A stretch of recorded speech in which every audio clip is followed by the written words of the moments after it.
Welcome back, ladies and gentlemen, to the wild and wonderful world of Cataclysm. In our prior episode, our horrifying ne'er-do-wells discovered the wonders of personal cuisine tailored to fiendish expectations. Um, if you ate that, I kindly remind you that every morning I want you to roll a wisdom saving throw, because that is actually a very funny idea to see if you remember and get a hankering. Now, you have awoken bright and early on the third day until Dalquar reaches alignment. As you may have noticed inside the second six server, I have posted the newspaper. You are all congregating into the main dining hall as shown on Roll20 right now. Ponike, I imagine you're going to want to cook breakfast for your compatriots. Um, I'm not cooking breakfast today. Okay. As you enter the banquet hall, expecting to get breakfast, you hear a large commotion actually coming from the kitchen, and you hear swearing in Goblin. It's a bit muffled, and you can't quite make it out. Ooh, it's a fight! It's a fight! Silas runs to the door. Silas, you kick open the revolving door, and you see a bunch of goblins cussing each other out. You see that there's meat skewers everywhere, chopped up vegetables, the husks of various fruits and other things. And the goblins are talking to one another in Goblin, and they are saying this. I can't believe someone came in here. And, wait, actually, what voice did I settle on for goblins? I can't believe someone came in here! I can't believe somebody came in here. I screwed. Everyone is from fucking Brooklyn. I can't believe somebody. Actually, no, the goblins are all southern now. I can't believe somebody came in here and made a bunch of kebabs, chopped up the vegetables, used all the dishes, used all the skewers, left the stove on, and didn't even clean up after themselves. Look at this mess. It's like the biggest son of a bitch ever just ate everything in here. Look, there's scraps of meat on the floor. Look, there's a rat over there. It died because it ate so much because there's so many scraps outside. Poor son of a bitch. Millicent. We will roll a percentile to see if that actually is one of your rats that scampered off and died from overeating. Okay. Well, It is not. Oh, thank God. Not one of mine. So, wait. Does that mean there's not a fight? There's not a fight. It's just that the goblins are very annoyed that someone came in here to cook, apparently late at night, and left just a giant mess and didn't clean up after themselves. God damn it. Alright. It's not interested in me. Walk out. I'll poke my head in the kitchen and just kind of look at the mess and go, what happened in your kitchen? You see, somebody came in here and just made a big old goddamn mess everywhere. Look at this. There's just scraps everywhere. My feet are covered in meat, and there's like chopped up zucchinis here. And look, they left it out, and they got all like oxygenated or whatever, and now they're all brown and unpleasant. All right. Can I insight check Punike based on how she said, ooh, what happened in your kitchen? Yeah, you can insight to see if Ponike was in the kitchen making kebabs late at night. I wasn't. You look and realize that the kebabs, actually you do an ocular pat down and determine that all of the kebab materials are no spicy peppers, so reasonably Ponike was not in this kitchen late at night making a snack. Alright, back to talking to animals. I'm gonna do some investigation and see if I can identify some like it through someone's diet. That's really interesting. Sure, go ahead. Probably gonna get nothing there. Wow. Yeah, You reach the reasonable conclusion that whoever was in this kitchen farting around late at night, was obviously very into kebabs, but you don't know anyone who is this into kebabs.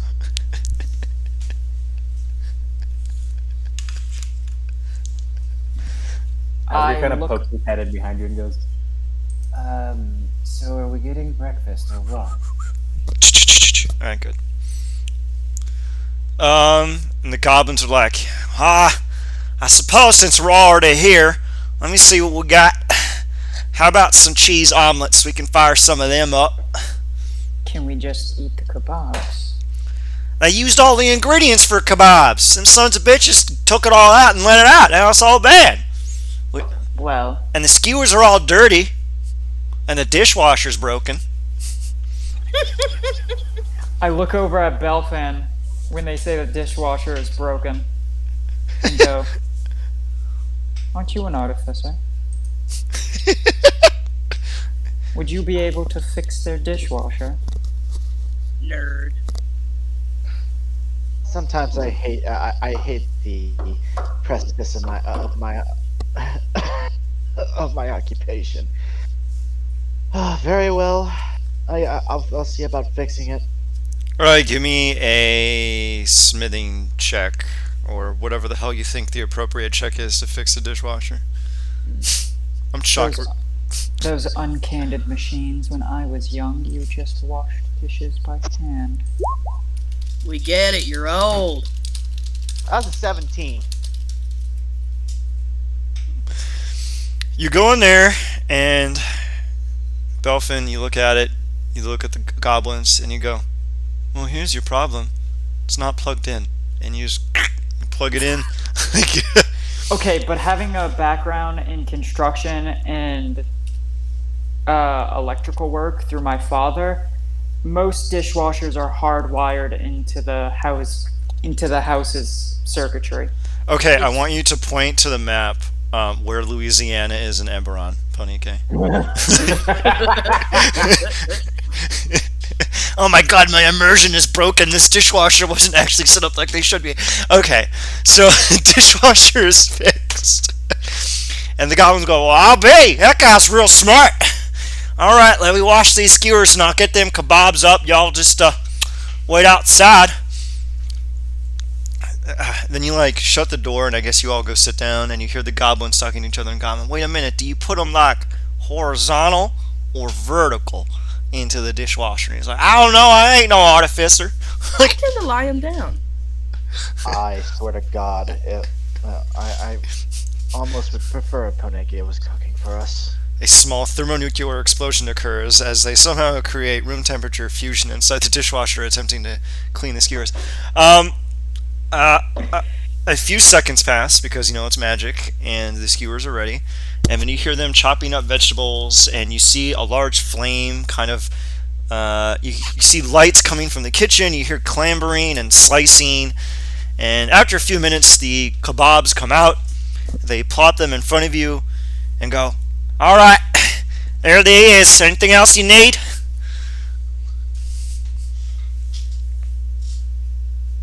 I feel that will be all. Y'all got apple juice? Apple juice, I suppose. Hold on a second. Hey, Leroy! You hear another voice coming from the kitchen. What? We got apple juice? He's like, hold on a second. We got papaya, mango. We got this white fluid. You hear a popping noise. It's milk. Loud sniffing. He goes, it ain't milk. I'm just gonna stick it back. Like, I don't know what this is. I ain't no artificer. I don't got that identify. I'm gonna get up and go look. What Oh the my fuck? God. Moron. Alright, go investigate the mysterious white fluid. Oh, Lord. You walk into the kitchen, you open the refrigerator, and it is full of a variety of juices, and then there is a container of white fluid. That'd be 20 plus 9. Investigation. A 17. You know what? It is owlbear breast milk. It is owlbear milk. Oh. Yeah, wouldn't I know what would go into that? Or what it's used for? You drink it, and it's delicious. I mean, drinking it's one thing. I'm Out of saying the like forest. I'm thinking more of like a culinary aspect. Owlbear, so you can make a very specific kind of onion soup where you use you make potatoes au gratin, but you use owlbear milk just to get that extra creaminess. Fuck, that sounds so good. Oh yeah. You know, Are you going to demand that goblins make owlbear au gratin? all grot. Oh, God's not a breakfast food, is it? Okay, I'm not sure how to tell you this. Fucking king. Yeah, you can eat whatever you want. Any- Al gratin. Owl gratin is very good. Take an inspo, you brilliant fuck. All right.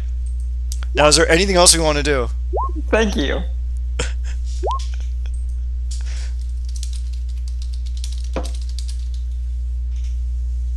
No, we're just gonna enjoy our kebabs. Okay, everyone, give me a Constitution saving throw. Oh God. I'm good at these, and even this is terrifying me. 17. Ah. Ooh, ooh. Well Damn, done. we're solid. Tough enough. 13. The kebabs are elegantly and exquisitely put together. All of you, your HP maximum goes up by 1. Ooh, thank you. You polish off your meals, then the goblins come out, and then you hear the goblins talking to each other in common. Hey, I wonder if we could cook stuff in the dishwasher. And it's like, shh, don't say that now. Let's wait till they leave. We don't want to get in trouble with them higher ups. Silas kind of side eyes them, and then he whispers, "Do it." They start clearing the dishes and everything, and one of the goblins stands next to you and goes, and extends out a hand. I give him a high five. No, I'm kidding. If you were, I give him a high five.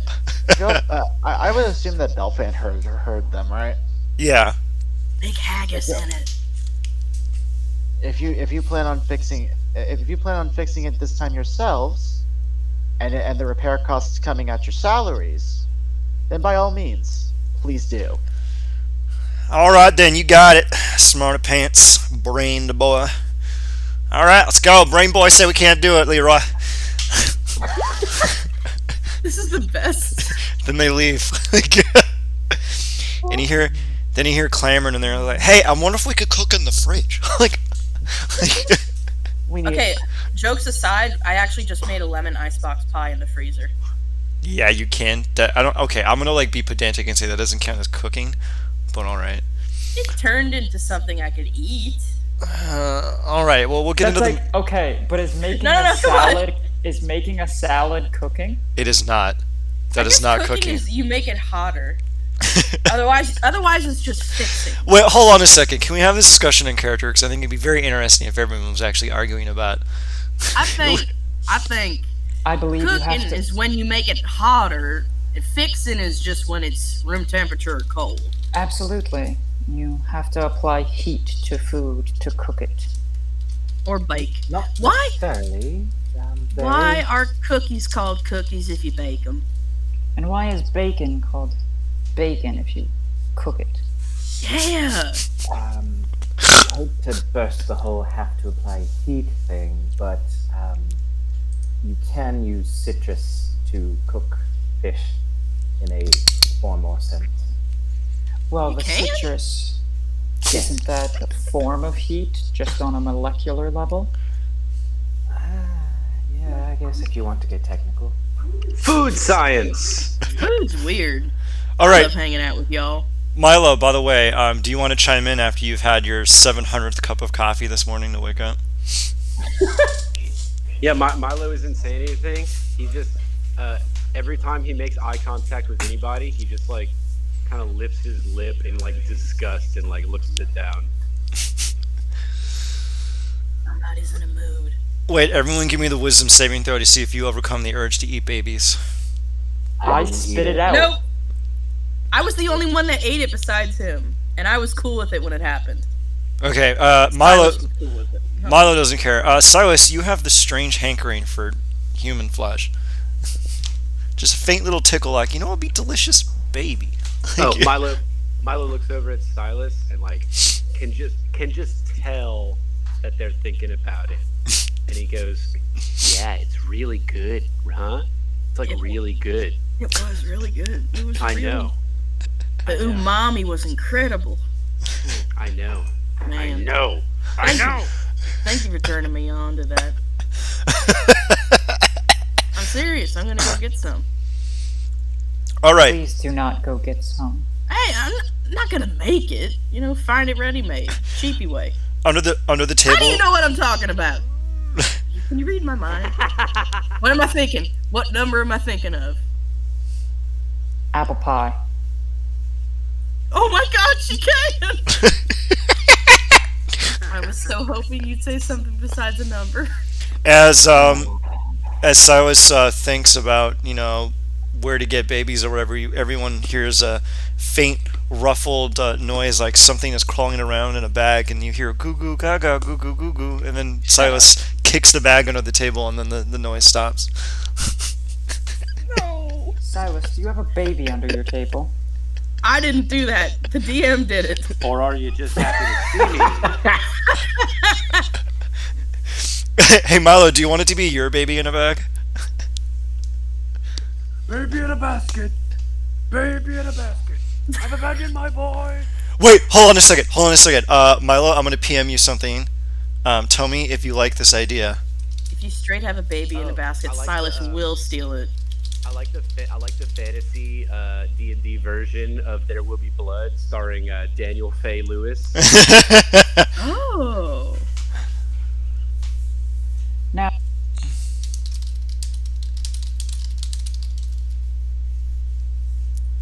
Milo, did you get it? Yeah, I got that. I think this would be a good fish out of water moment. Oh, hey, do you want to open it up, Milo? Oh yeah. Everyone. Hi, Milo here. I've got one of those. What do you call them? Hangovers. I assume so, yes. Does anyone have any remedies? I know where I'm from. There's a remedy, but I don't know where we could find a human child at this hour. Can I make an intelligence check to see if I would know any hangover remedies? Yeah, sure. And then you just make one up.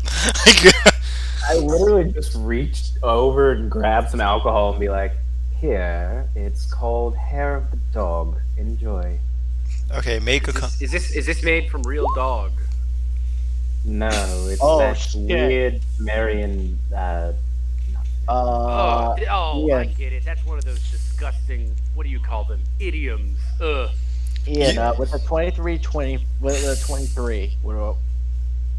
When you were partying in college and you have access to a bunch of magic and also a bunch of technological materials, you would simply swap out your blood for the blood of someone who is sober in a weird transfusion, and then you'd be fine. Blood doping? Really? What? It worked for me. That's freaky. And I'm a fucking clown. do you know if you have your blood, like your original blood in you right now? Yeah, you keep reproducing that. That doesn't No, change. I mean, I guess my question was phrased poorly. Did you ever get your original blood back through the transfusions? No. I look over to Asger and I say, "Can you steal blood? Can you just steal blood?" It's possible with some forms of hemomancy. If you knocked someone out, yes. God, this is a scary world. You think there's blood thieves out there? Yes, there Yes, are. they're called vampires. No, they're just doing that to eat. I'm talking about people who steal it. And a vampire isn't stealing it. I mean, do bees steal nectar? No. Yes. They just... What's the flower gonna do with it? It's their reproductive organs. Ah, their juice.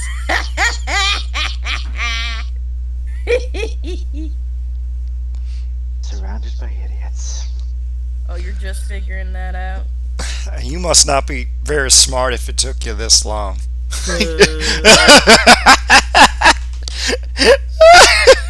Gosh, what an idiot. Alright, so That's a beautiful does anyone else want to help Milo overcome his fiendish hangover? Pun intended. Eat a lemon. Eat a lemon? Yeah. Eat a lemon. Milo, there is a lemon in front of you. He picks it up and bites into it like an apple. Okay, make a con save with advantage. Oh my god. Yes.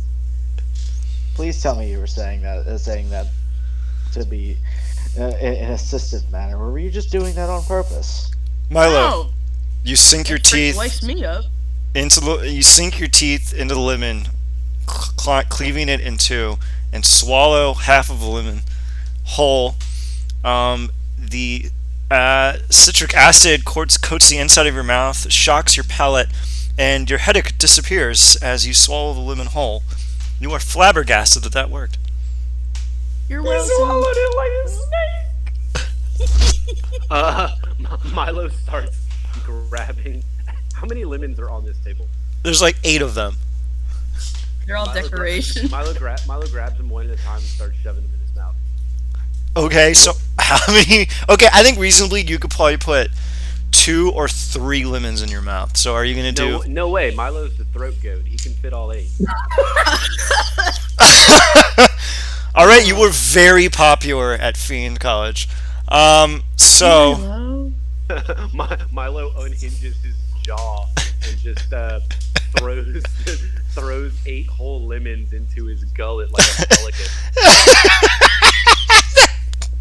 taking inspo. All right, Milo does this. Milo eats all the lemons, and how do you thank Silas for informing you about this? Please don't eat me. The acidic intake alone. He's a fiend. I think he'll be fine. You're going to have a very unpleasant You're stomach. gonna want to rinse. Couple hours. Milo just says, if there's an idiom about life and lemons, I don't want to hear it. When life gives you lemons, swallow them whole, says Milo. I told you I didn't want to hear it. Okay, you two are gonna have to fight now. I'm really sorry. It's the only way out of this. All right. Well, no, are we really doing this? Are we actually? This is Of why our course shit's not. Of course 4 not. hours. I just rolled initiative for goofs. 40 hours later. All right. You roll initiative, it just means you step towards him really quickly in real life. Huh? You want some? Feeling froggy? Then jump. That's actually pretty good. All right. Pretty good. As you are sitting around and everyone is mortified that, okay, are we really going to clobber each other? Is this what we're doing now? Nah. It's just like Belfin looks like he's getting ready. But it's more so for play. Okay, 1 second. All right, you hear a knock on the chamber door. There came Who is it? a rapping at your chamber door. We have a status report on scouting expeditions in the area. Would you like to hear it, counselors? Come in. Yeah, sure. It opens, and the 2 bugbear scouts in charge of espionage come forward. And you're like, greetings. There's not much to report. The only thing we've heard is discussions that Warforged seem to be emptying out of the cities near the Mournland and going into its depths, disappearing into the fog. Shit. And I'm sorry. The machine people are going rogue. Did I get that right? They seem to be answering some kind of call that's bringing them into the depths of the Mournland. It's quite strange. There's even a few caravans of them that seem to be 10 miles south of the city, heading east around the mountains. Have you witnessed them attack any flesh beings? No, they just kept going about their business. They seem to be ignoring people and only defending themselves. I saw them kill a wolf that tried to attack them. Perhaps we should intercept these mechanical creatures. They sound like they're maybe headed somewhere we'd like to know about. If you so desire, that could be arranged. I believe Boyland Manistan's private shuttle is still here. You could request a favor from him to intercept them quickly. should we? I'm looking over to ask her. Should we gather the contingent you were preparing? Would be a nice would be a good time to start wetting their feet after all, if we plan on using them later down the road. Yeah, wet feet. It's feasible, yes. Honestly, the thing I worry about is we let that one asshole get away. Well, not the one asshole. We killed the one asshole, but he let his 3 friends get away from us. It was 4. 4 friends get away from us. Thank you, unbeknownst to God, who just whispered into my ear. You're welcome. You're hearing him too? Canonically, the narration is heard by some omniscient being. Greetings, I am the narrator. Oh, that's your name. Okay, well, hello, narrator. We look over and we just see a guy who looks vaguely like Ian, but more like Eberron style Ian. And he has like a binder with like a clip light on it, and he has like reading glasses. Please ignore the man behind the curtain. Goggles. Clip Reading candle. goggles. And a clip candle. No, he's just got the camera on. Please ignore. He's just recording us. He's literally the film crew. Please ignore the man in the Cut! corner. I'll be in my trailer. I can't work under these conditions. There's rats everywhere. Where's my mocha latte? I said 2% milk. This is clearly 1% milk. All right. I said fat-free owlbear milk. Okay, you prima donnas. And back into character. As our hapless ne'er-do-wells hear this news, they are deciding how to approach the situation. Now, mind you, the wedding is in an hour. We gotta go to the wedding. Okay. Do we? Thank you, Silas. Someone who finally believes that. Right, do we have to show our support? Okay. Yeah, support. Anyway, shit. Is Oyland We have coming? that half ogre fella, the paladin. Send him with a contingent. Have the bugbears show them, and they'll follow him. Then after the wedding, we'll meet them. As you wish. It shall be done, counselor. Well, let's hang on. There was something else on the docket too. I thought we were. There's Going also to the that safe tower. Going to that tower. I didn't say they would have to do it, that they would probably accomplish that task today, but we could also always roundabout. Perhaps we can deal with the Mornland after we deal with the sisters.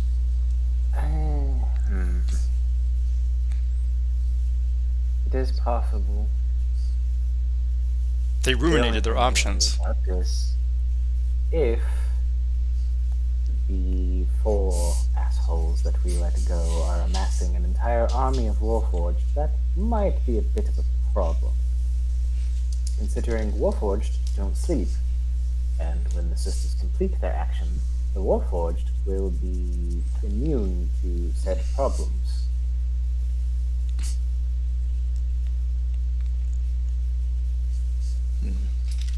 There might be an opportunity there. They hate us. We kind of killed their leader.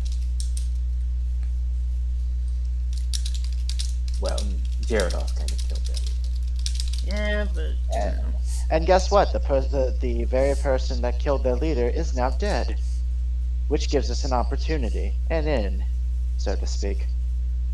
It is feasible. We do have his head in a jar, and he looks over to Silas. Silas, do you have any abilities to disguise yourself? what a question. We ponder. It would be ponderable to consider opening negotiations with the Warforged. Oh, you want me to become a Tin Man? No, I was saying you could disguise yourself as their leader. The Tin Man. They watched him die, so That's. Well, yeah. You know. also realize we have his body still on us. And our cleric friend here decided to bring him back to life as a show of goodwill. Yeah. Or maybe not so much goodwill, but maybe it's an act of God kind of thing. Or we swoop in and completely destroy them. I'm good with whatever No, you that's decide. the idea. That's the idea, but... Hang on, there's a conversation going on behind me. There is an inn now, at the very least. I'm actually going to get up and do something. I'm gonna go check on the Warforged corpse itself.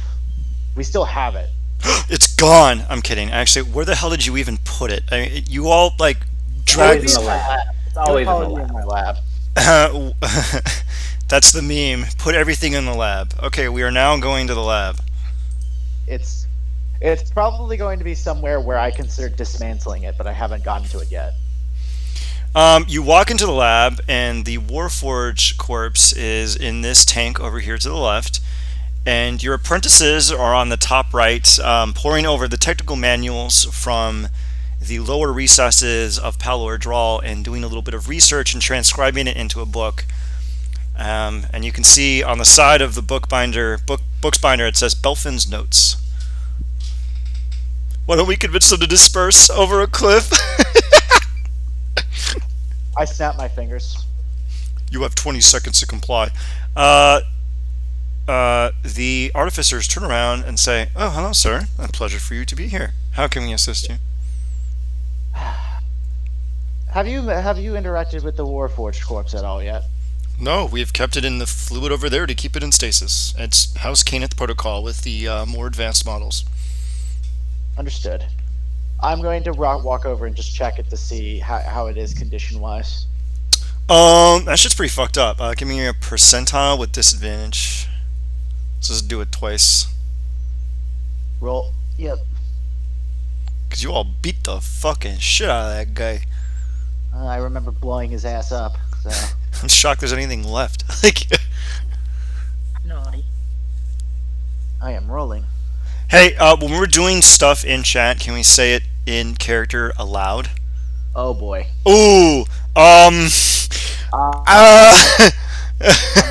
mulling over using the inspiration here. I'm gonna say, all right. You know what? I'll allow it.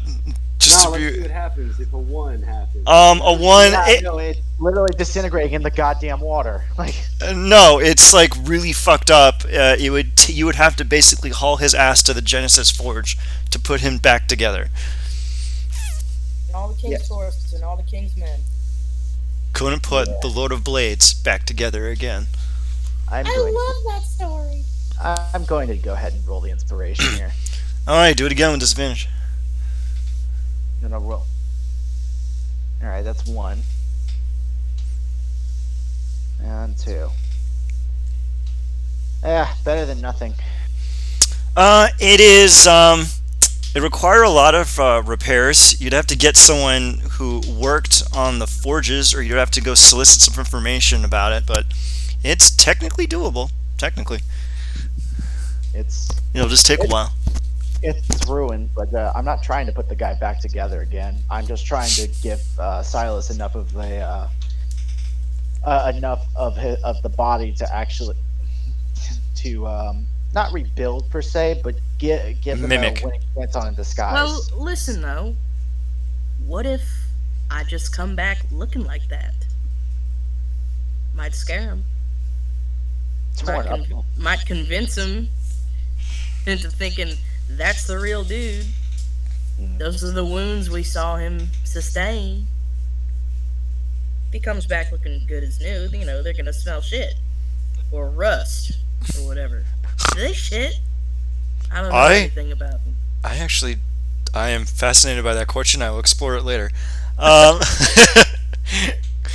If we have him, Shavings. come back They messed must up, shit shavings. they will. The second they see him, they're going to try to send him in for repairs, and that's where your disguise will be blown.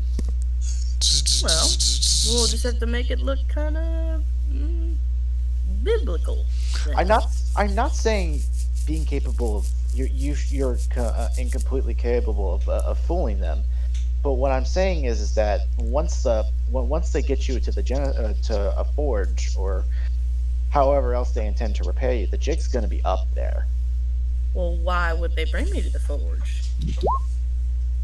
Well, if you come back to them in a damaged state, they're going to want to get you somewhere where you can get repaired. If I come back limping, not if I stand on top of a mountain with a big-ass thunderstorm behind me. They'll think it's cool. Look, you're thinking in terms of Perhaps you roll in. logistics. I'm thinking in theatrics. Then perhaps I should follow the same line of thought. Very well. Every show needs a good technician. Very true. I'll see what I can cook up.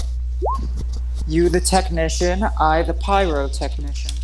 Yes. We would need a lightning bolt in that case. We'd have to. Why not a cloud of fire? The Lord of Blades coming back in a cloud of fire. It sounds pretty metal.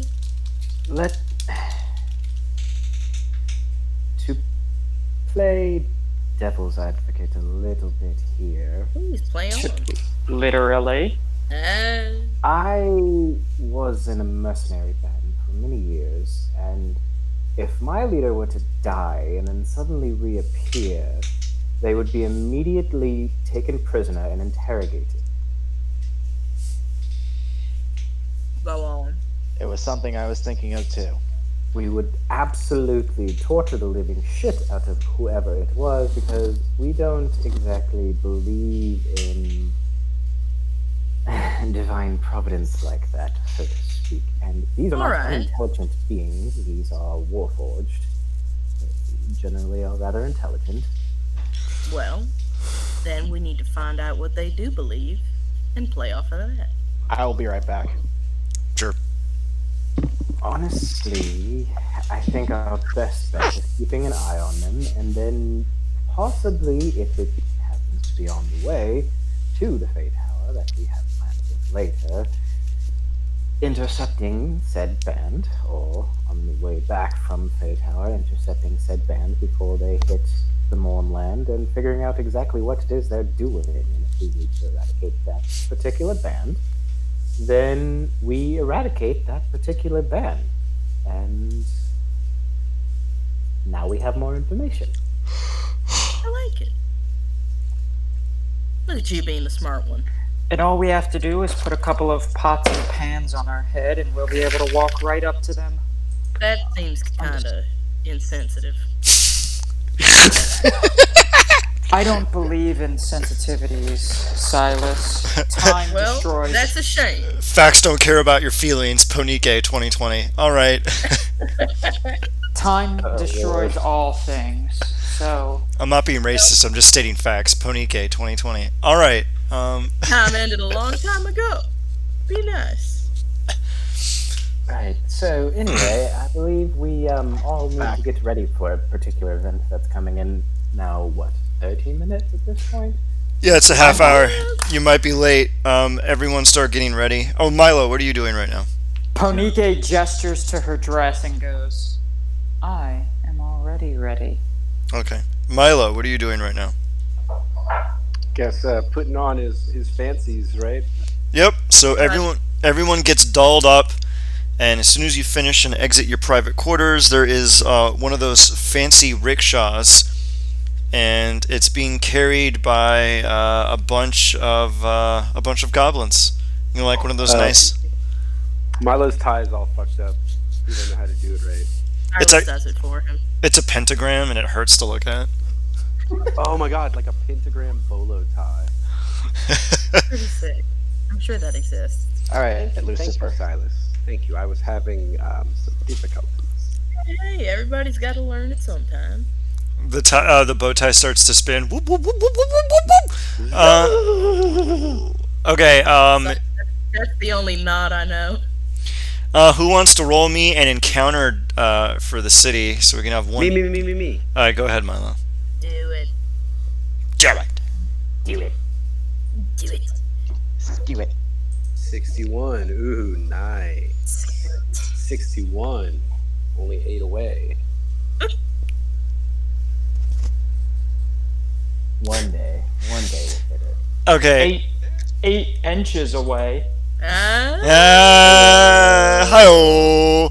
As you are making your way through the streets of Palodral, ahead of you is the largest wagon you have ever seen. 16 wheels on each side, laden with goods, being pulled by a variety of horses, and you see a very small goblin on top going, "Hey, hurry up, y'all! We're not going to get all of these high explosives to where they need to be in time if you don't rush it. It'd be a real damn shame if anybody was to do anything that would cause some kind of large explosion." Like, Hey, that wagon reminds me of my wife. because it's a wide load. Alright. This large cart is blocking the way and is actually delaying your timely entry to the wedding. What do you want to do? I pick it up. It's like the size. Okay, it's like the size of an actual semi truck with its trailer, but you're pretty jacked. So let's see what happens. Go ahead. Well, then I move it out of our way to the side of the street. Horn at him. There's no way to get around it. It's like you're in such a narrow place that it takes up the entirety of the road. You literally lift the thing to the side.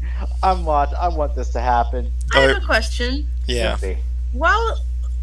Okay, try that, but then afterwards, I can light something with prestidigitation, right? Do not blow this up. Yeah, don't do that.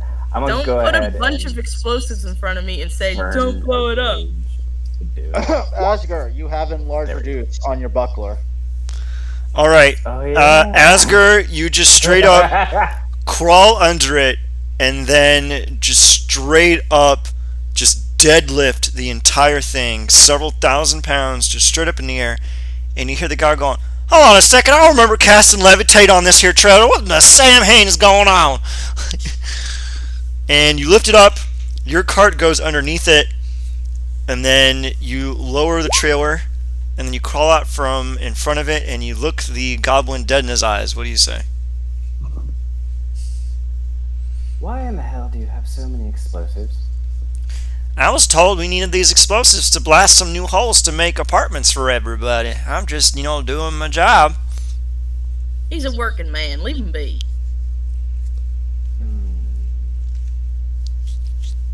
I don't have time to bother with this.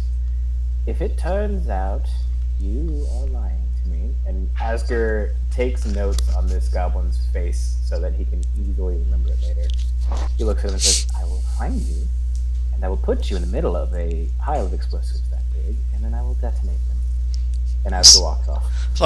Question. While he's talking to him, this is all like sticks of dynamite and shit, huh? Yeah, basically. Can I mage hand and grab a bundle? Yeah, go ahead.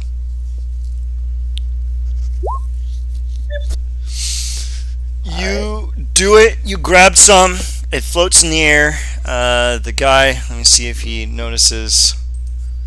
What would I do to hide it? Stealth a hand? If you want to do sleight of hand, go ahead. You're gonna have to do it better than his. Oh no! Oh! Shit. Oh. You. That's Drop bad. it on his forehead. Yeah, you drop the dynamite on his forehead, and it lands on his lap, and the guy faints. Okay, I just get up and go take it then. Yeah, you take one stick of dynamite. Well. Someone's got a party favor. All right. I And- flick him in the That's forehead exactly to what I wake him was up and then walk away. You kill him instantly because he had a commoner stat block. No, he's Non-lethal. he wakes up with a huge bruise on his head, and he's like, "Oh my god, I have the worst headache. What in the Sam Hain happened?" All right, guess I was Drank so much. Kept going. the guy has a concussion. He's probably gonna die in a few days. Okay, so you keep going down the road, and you eventually Jethro Tull. You eventually arrive at the wedding itself. Dun, dun, dun, dun, dun, dun, dun. Ignore how shitty all the placement is of the people. I couldn't get it to fit. Those people? Yeah. Oh, they're all- I see. It's Ariel. I was like, is that a worm? So you arrive here. Feel free to put down your tokens. And you see people are going around serving trays of food. You see that there is a cleric. I like how Milo just appears straight in the crowd of people. Actually, Hey, party time. canonically, Milo tries to get out of the rickshaw and accidentally teleports himself directly into the crowd of people. Oh, sorry. Excuse me. Yes. Sorry. Want to get the sorry, best seat. Sorry. Ow! sorry, You got me with one of your horns, dude! Like, Sorry. And he walks through these bushes and makes a big Milo-sized hole through it. as you go through it, your tail flicks some guy in the head really hard, and you hear this smack noise. Congratulations, Milo. You've literally initiated Wedding Crashers. Can I set the guest book That's out? always the fun. Yeah, you could put the guest book up here. Up here, because I actually hold on a second. Let me put 1 minute. Full Right. names, please. I left to go get some stuff, and I didn't have time to finish the map. Hey, quick question. Yeah, what? There is a priest here. There is a. I'm actually curious about the look about everybody. How do they look? Do they look like they're like sleep deprived? They look a little tired, yeah. Everyone here looks a little tired, and you actually hear some murmuring about how they haven't been able to get sleep very well for the past few days. At the front, you see a priest surrounded by what you can only assume are, I guess, bridesmaids. It's 4 women wearing the same exact outfit. It's like a nice gray little tunic, and they have white flowers in their hands. And you hear the cleric start saying, "Ah, blessed be! The great saviors are here!" And then you see all the people start clapping and like whistling very loudly. And you see some people come up to you and start throwing rose petals in front of your feet. We're just going to presume that this little area over here has like some nice benches and stuff for you to sit, and it says reserved for the first 5, the great saviors of our people. You can see that. Does actually, out of curiosity, do any of the does anybody here have some reservations about being the heroes in this situation? Like, I guess we'd have to like Yes. eavesdrop or. What? Wait, do you mean who here amongst you? yeah, like I'm asking more so like in party and like around my in party. Yeah. Fuck no, Silas is eating this up. This is the first time Ponika has ever received praise, so she is very off-put by it. They're throwing ribbons at you, and like there's some guy doing fucking cantrips to prestidigitate fucking dope little tiny explosions and stuff. They're pretty pleased you're here. Milo tries to catch all this. Like, he doesn't get, like, they're throwing stuff at him meant to be just left on the ground, you know? But he's trying to, like, gather all the things that they're throwing and, like, stuffing them in his pocket. He's like, "Hey guys, free stuff." Oh, Milo.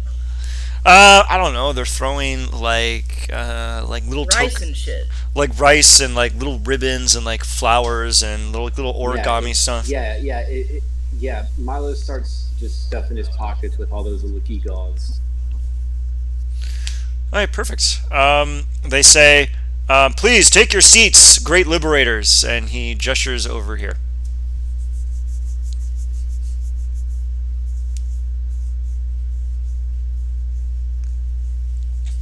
I walk over to my seat as fast as I can. I sit next to Pony Cake because she's my I friend. gingerly walk over. As they're still throwing shit, you hear a familiar sound. And Hell pops out and starts grabbing some of the ribbons from the air and like doing flips as she's like grabbing shit. That's so cute. She's flying in the air and she's actually getting covered with ribbons and eventually falls to the floor because she's covered in too many ribbons. Oh my god, can Mythos also be... Yes. I want a monkey now. Rats are cool, but I want like a monkey. Does Hell look like they can't move? And where are they generally? They're stuck under a bunch of ribbons, and you can see them looking at Asger with a sad face. Real quick. I'll go Can I help. just run this by y'all? Can Hell look or sound? Can Hell look like Tilda Swinton? Oh, please. Hella. It's Hella right here, but Hella. I gotcha. when Hell is back, can she look like Tilda Swinton? But like No, Hell or looks like Ash? it's Kate Blanchett plays Hell in the fucking Hella in the Marvel movies. Right. But like, I don't know. I feel like Tilda Swinton would be a good casting for this. I don't know. I'm just Tilda's pretty sorry. cool. Actually, So- Elfin, as you move forward, Asger goes, don't worry about it. And he snaps his fingers, and you see the ribbons just kind of go flat. Oh. And Hella just disappears. Ponike wiggles her fingers, and the ribbons on top of Mythos burn off. And then Mythos just flies over and lands on her shoulder. Cheep, cheep, cheep, cheep, cheep, cheep, cheep. Just to clarify, I have set that book out. Yeah, you put the book out. Okay. They don't fuss or anything, huh? They start looking around. The cleric says, "And now to celebrate this great occasion, we have the marvelous, eccentric, and the most brilliant performer in all the land, Rusticio, Myself. the great Okay. bard." And then you hear everyone clapping and going, "Woo!" It's like, "I love your work!" Wait, what's their name? Rusticio. Calling out all the stops, are they? They start clapping and hemming and hawing and whistling, and this goes on for about 10 seconds, and then people kind of start toning down the excitement, and then it kind of turns to a pall, and then you see the cleric kind of lean into one of the bridesmaids and goes, "Where is he? He's supposed to be here by now." Does anyone want to make a check? Yeah, what am I rolling? Insight, maybe perception, whatever you think is appropriate to determine what is going on. Of course. Okay. Oh, brother. The lot of you conk your heads together and realize that the bard. Take an inspiration. The bard is missing. And so eventually you see a commotion, and then the cleric comes up and says, "Are any of you skilled in the performance arts and wish to start off our festivities with a rancorous performance? Are any of you skilled in the arts? Who amongst you will answer this call?" I'm actually looking over at Milo. Milo? Milo? Milo? Milo looks to the left, looks to the right, looks at Silas, looks back to Delphin. I was going to say, Asger shoves Silas forward. Okay, I'm really sorry, but just roll an attack, Asger. Why is it an attack? I'm literally just shoving them. Well, have you ever been shoved? Okay, Have so you ever been shoved? Silas, you get Hold on. What is it? 20 plus. I'm not proficient, it's just my strength. Alright, cool. Let's see what happens here. Why don't you crit and you fucking kill them? You push them. Silas is shoved a good 20 feet just straight as they skid on the heels of their feet and go and then just stop right in front of everybody. Asger looks at the crowd and goes, "Whoa, Silas!" Oh. You hear some guy in the back say, "Play Free Phoenix!" Oh dear. I light that dude's tie on fire. Hear the guy go, Okay. And then in Primordial, I'll mumble, how's that for a free phoenix? Hey, hey. hear the guy mumble to himself, "Oh man, this wedding's lit." That was fire. I get it. It's like a complimentary Phoenix.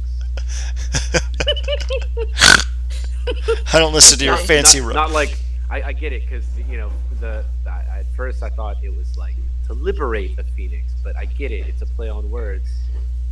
I get it. All right. Light Milo on fire. Light Please Milo. don't. It'll just He's make me he's the homesick. funniest guy here. It'll make him homesick. You literally have an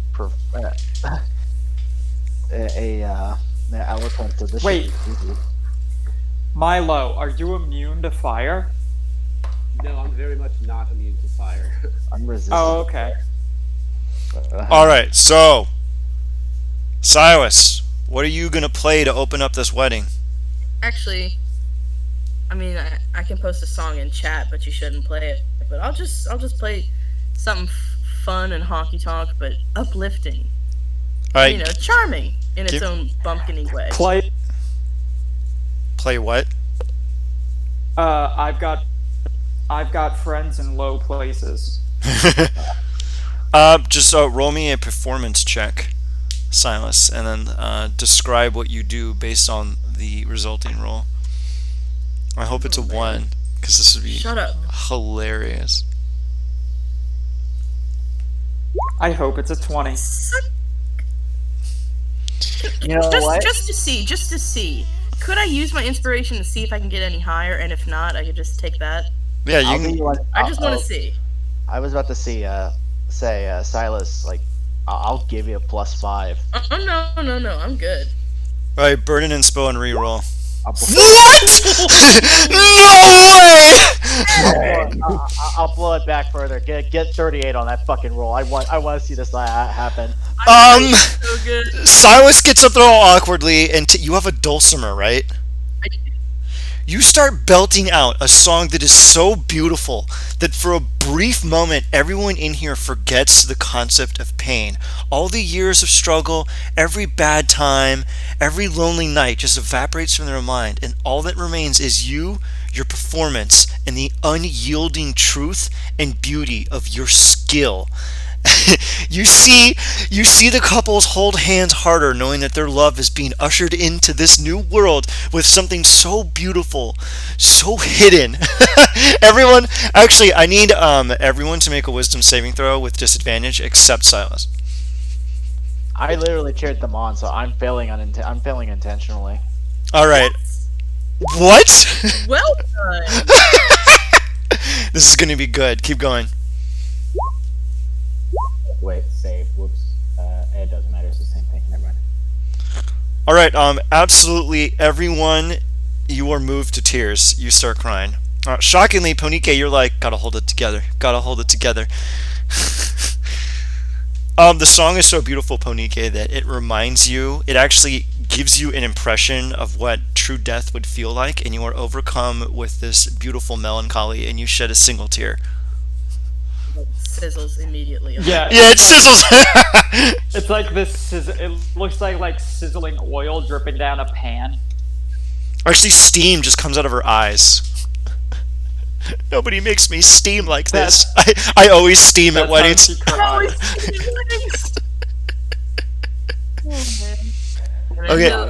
I always steam at weddings. It's so good. Well done. Really good. All right, Funny, Milo. you just tried hot lava. So, Milo, how do you cry? Water starts coming out of his face, and he's like, "What the fuck?" he just like he just like pulls his whole like suit jacket up like over his whole face. Oh my. He takes his jacket off and just drapes it over his horns, just making a little tint of feelings. You can hear faint, pathetic sobbing coming from the interior. All right, Asger, how do you cry? Silently, he just like has tears running down his face, but almost no emotion other than that. He's just kind of like really happy and like really proud of Silas, but just straight tears running down his face. So he's not really like Boo. shaking or anything, but he cannot stop the fact that it is that moving and it's just going down his face. Beautiful. All right, Silas, your performance was so breathtakingly mesmerizing that everyone's HP maximum goes up by 5. Welcome. Hell yeah. You awakened everyone's heart, and it beats more soundly and more swiftly, giving everyone Everyone's extra. cholesterol goes down a little. Yeah, it does. Like, everything just like really, like you brought us to a new vibrational level. Thank you, Silas. All right, really knocking it out of the park there with a nat 20 on that performance check. I mean, Feel That was Bell beautiful. fan. That was 38. 38. All right, if you got a 40, I don't even know what the hell I would have had happen. It would have been some One would have bullshit. married me. Yeah. Everyone is clapping and cheering, and some of them are using conjuration magic to just like continuously throw roses and flowers at your feet. You're actually to get back to where you sit. You actually have to swim through about you have to trod through about a foot of flowers and like ribbons and other origami things that they've thrown out. Oh, shucks. Yo. You sit Beans. Come on. you sit down and everyone takes a deep breath and you see everyone dabbing their eyes. The guy whose tie was on fire goes, "You know what? That was pretty good. That was pretty good." Who would Belfan's this now? just sitting there. It's like, oh god, who put onions in my goddamn goggles again? I'm gonna kill the fucking artificers. The cleric dabs his eyes and says, "Now, will those of you about to be married please come forward?" And about like 8 people just come up to the front. Let me just copy pasta these people that are here. Copy pasta. Oh, And let's Yeah. move Silas back. Alright, and now we will raise the stage in the traditional Syrian style. And you see him like push a button. Nothing happens. He pushes it again. He starts looking around left and right. Takes out his holy symbol. You see a flash of light. He pushes the button again. It still doesn't work. I'll go look and see what's wrong. Asger follows and just picks the fucking stage up. Oh, you know what's really funny? In my notes for this section, it's like, make sure Asger picks up the stage. And I'm like... yeah, go ahead and roll athletics. You just see Belfan just go, "Yep, right here is the best part to pick it up." Do And it. he's like, "I did this." Like, Belfin's like, "I did this. Holy shit!" You definitely pick up the entire stage. You see one of the brides turn around and look at you for a brief moment and go, "You know what? Maybe." Then, Maybe. I tell everyone before they kind of like to watch their step because Asker's about to lift the whole fucking stage, because I would only imagine that like in doing so like people are going to be unbalanced. yeah, you tell them that, and they take your heed and they plant their feet down. Asger lifts everything up. Definitely, the woman looks at him and gives him a wink. You see her husband kind of go, "Not again." Always with the strong men. Finally got her here. I didn't endure slavery for this one. Okay, whatever. And you see him turn around and squeeze her hand a little bit harder, and then she snaps back into focus and it's like, "Be strong for mother. Be strong for mother." Silas is looking out. Like, why you didn't do that for me? And we will now light the great fires. Would anyone care to assist? I shoot a bolt of fire at the great fire pit. Zoop. You shoot your fire into the pit. It then lights all of these sconces. Let's say that there's a bunch of sconces here and they light up and flames start to shoot out. And they begin marrying everyone. They exchange their vows, like, "I will love you forever, by our grace united," yada yada. They actually hand one another a strange kind of clasp thing that goes around the neck with a small emerald jewel in the center of it. You reach the conclusion that this is the Syrian equivalent of a wedding ring. They put it around their neck, and they keep exchanging it, yada yada yada. They get through all of the couples.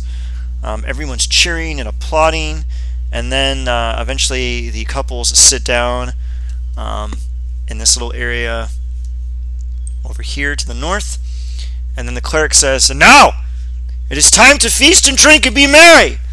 You are all now married within the eyes of the silver flame and all of the divines. Rejoice!" And everyone starts to scatter around, and you hear a large commotion. People are chatting, eating, serving up food, yada yada yada. What would you all like to do? I'll mingle. All right. You go around a little bit, and you can see that several of them are attempting to tap some kegs, oddly enough, but they seem to have some trouble doing it. Real quick, since Asker lifted the stage before he brings it down, would I be able to tell what's wrong with the stage itself? The mechanism underneath it is just broken. It's very old. They clearly jury-rigged it, and they didn't do a good job doing it. Okay, is there any way to fix it right now? It's so easy to fix. You do it effortlessly while Asger is holding it up because you get easier access, and it is done. All right. I give Asker a thumbs down before he brings the stage down. He brings it down, and the festivity starts. Everyone is kind of mulling about. The newlywed couples, all four of them, approach a lot of you as you come out of your thing, and they say, "Oh, thank you so much, my lords. Those goblins kept us enslaved, and I've been wanting to marry my dear Gertrude for 10 years, but the goblins wouldn't allow it." Gertrude. Pardon me. You know what? Okay. Silas. Gutrid. Okay, it's Gutrid now. Fuck all of you. Silas, you get hit by a bolt of lightning and you take 100 D100 damage. Gutrid Gutrid. is such a beautiful. It means peace in their culture. I really do like. It's a fun word to say. Putrid. Okay, it's Putrid. Gutrid. yeah, it's Gutrid Putrid. All right. His wife opens her mouth to thank you. Thank you so much. I've been waiting so long to marry my husband, and now I'm happy. Thank you so much. He's a lucky man. May I please kiss your hand to give thanks? Yeah, sure. She kisses your hand. Her spittle starts to faintly burn the exterior of your flesh. You don't know why. You see, as this happens, the guy kind of looks at your hand burning and kind of licks his lips like, man, I can't wait to get some ass shit later tonight. Like, Yeah, I see what you like. Someone's into pain. Well, and it seems the kegs are having an issue, and I need to get drunk after seeing that. You and me both. Let's go fix that. Okay. Thanks. give me whatever check you find to be appropriate to determine what is wrong with the kegs. Let's start an investigation. Alright, go ahead and investigate the kegs. I really wish I snuck neothelids inside the kegs or something. I should have done that. A 15. A Bahir emerges from the... Okay, you determined that they didn't remove the inner plastic lining from, like, the spigot before they tapped it in. So you remove the spigot, remove the lining, plop it back in, and you hear a... and it starts doing it. Now, Asger, you see Belfin is doing this to the rest of the kegs, but there's one keg tucked in the tent that seems to be very tempting. Are you going to grab it? I want to check it out first. It's just a keg of brandy instead of wine. Oh. What proof? Brian. What proof is all the alcohol at the party? Wine is 13 and the brandy is 40. Damn. So you cannot blow us up. I look over to the other keg that's brandy. I'm like, I wonder what that's for. Oh well, I'm drinking it. All right. Are you gonna go help tab the brandy keg? You bet your ass I am. All right. Go ahead. You tap it, and who is gonna get first drink? I'm gonna pour it out and smell that- it. Does it smell like the old brandy, like the bottle that I still have in my bag? The really strong stuff. Uh-huh. Nah, this seems to be a little bit more floral. Someone took their time with this. This isn't some rot gut nonsense meant to make you forget every pain that ever occurred in your entire life. This is pretty... He kind of pouts a little bit and then goes, still brandy. Okay, you just take a quick spritz of the stuff. Yeah, he'll take a nice little sip first. A little nip of the hooch. And by a sip, he drinks an entire cup. Okay, you imbibe away, and I take it you're going to share it with the rest of your comrades. Well, of course. Ponike will probably just burn it by touching it. So. No, Belfin, I will not be able to. And she lights her finger on fire, sticks it in the brandy, and it is immediately snuffed out. And she goes, "It's not high enough proof. Is there anything stronger?" And I look over to like maybe like a server or a waiter or a sommelier, and I go, "Do you have anything stronger here?" The I'd server like to get fucked up. looks at you, looks back, and says, "Give me a minute." The guy ducks away into this tent over here, comes back in a few seconds, and hands you what seems to be a large rectangular cube with no discernible opening at all, gives you a wink, and then walks away. What the hell? Juice cube. I'm gonna roll investigation to see if I could figure out how to open it. Fuck, roll the cube.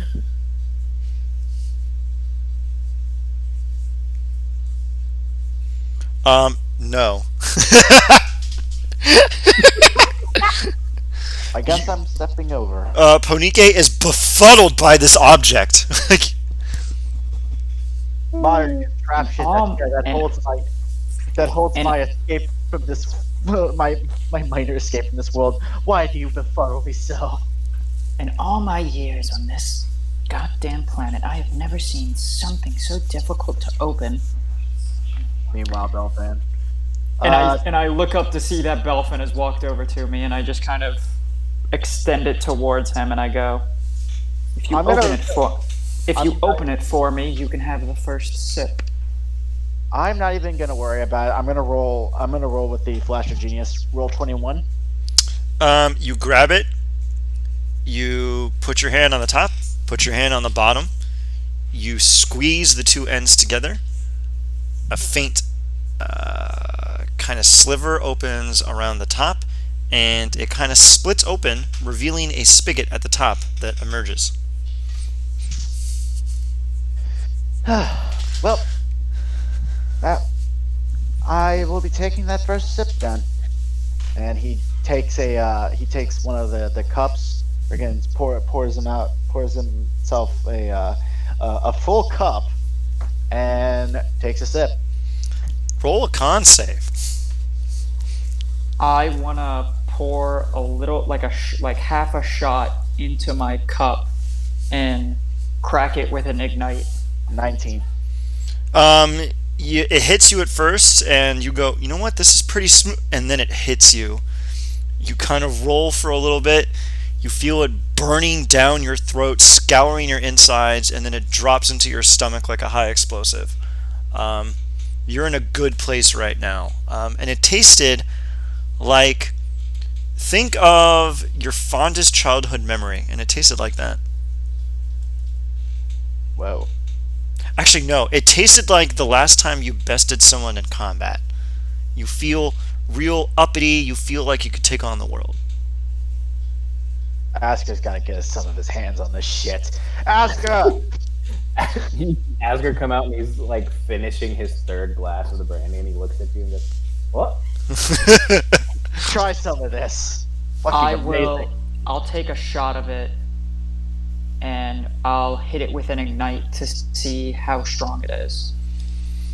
You determine that it is 75% alcohol. A buck? What is that? That is a $1.50. It's 151. Yeah, it's 151 rum. Oh my god. Ponike will pour herself a glass and begin sipping on it. It's Roll me a con save. You see that there are strange glyphs on the... Oh my god. Damn. You achieve symbiosis with this alcohol. It resonates with you in a way that you haven't felt in some time. You are just amenable, pleasant, and bubbly. You are in that perfect spot that every lush wants to be all night long, and you have been there with a single sip. Dying. Asger walks over, watching the two of them hit that point, and goes, grabs the cube, take a shot. Alright, go ahead, roll me a con save. You are in an exquisite little spot. You're amenable, and you're actually getting a little tipsy now that you actually rolled up your sleeve, exposing a tattoo of what seems to be a small flying snake. Yeah, actually, whoever's close to me, it's a bright green flying snake tattoo that looks oddly familiar to you.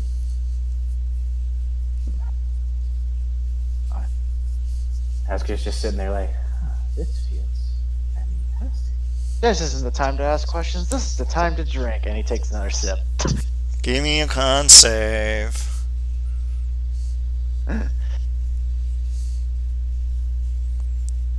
God, if anybody does a 1 on this, it's gonna be great. 12. You're getting a little belligerent, buddy. You're like starting to talk about like really weird side projects you did in college and how people didn't understand your genius.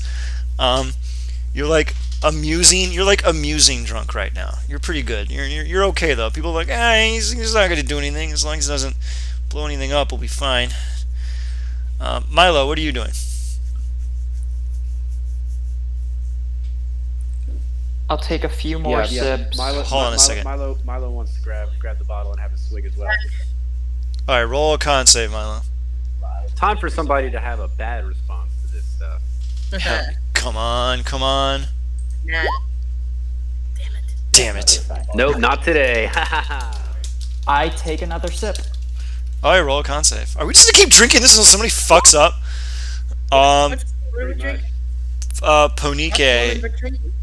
Ponike, you are starting to more absent-mindedly set things on fire. Mythos is having a hard time trying to put out all the garbage you're inadvertently setting on fire. The bushes are on fire. You set fire to one of the waiters' aprons. People are kind of starting to stare a little bit. Milo, you're fine. You had the first sip, and you're in like that beautiful little zone right now where everything's all warm and bubbly and fuzzy.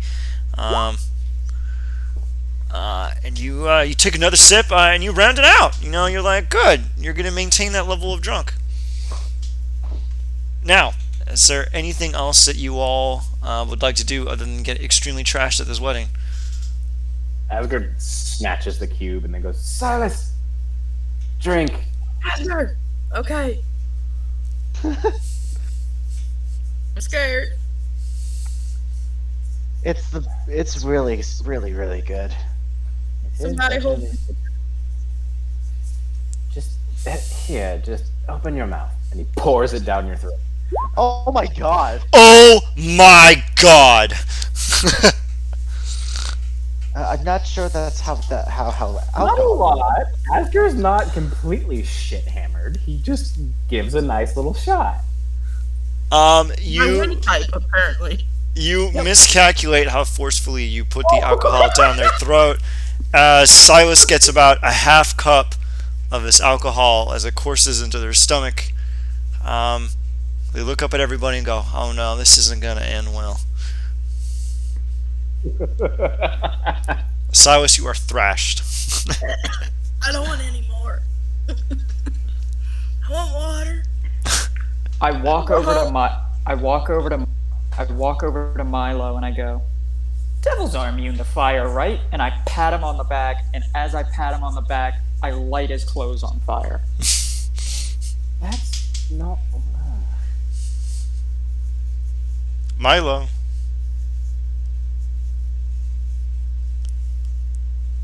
Andre the Giant. Sorry. Run that by me. I walk over to Milo and I go, devils are immune to fire. And then I pat you on the back, and as my hand touches your clothes, they light on fire. Milo doesn't do anything to put it out, but he looks at Ponike and he's like, why? I look so good.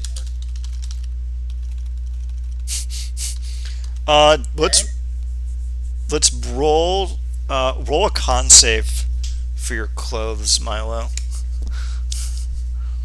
Let's see. Okay, your clothes are largely intact. There's a few holes here and there, but they're fine. While you're putting oh, what the fuck? Oh wow. Asger will absolutely rage Shut up. A natural 1 is a 16 for you? Shut up. It is. Seeing that red number 16, that is ridiculous. Stupid. Wait, what's happening? Asger just rolled a nat 1 on an athletics check. It's a fucking... To do what? Asger. See. Here, Water. Alright, Asger, on the nat 1, you accidentally miscalculate and you snap it in half. Do you want to describe what you just snapped in half? We need a Hall of Fame for our quotes, man. So you watch as Asger is like running with this like half of a bird bath in his hands.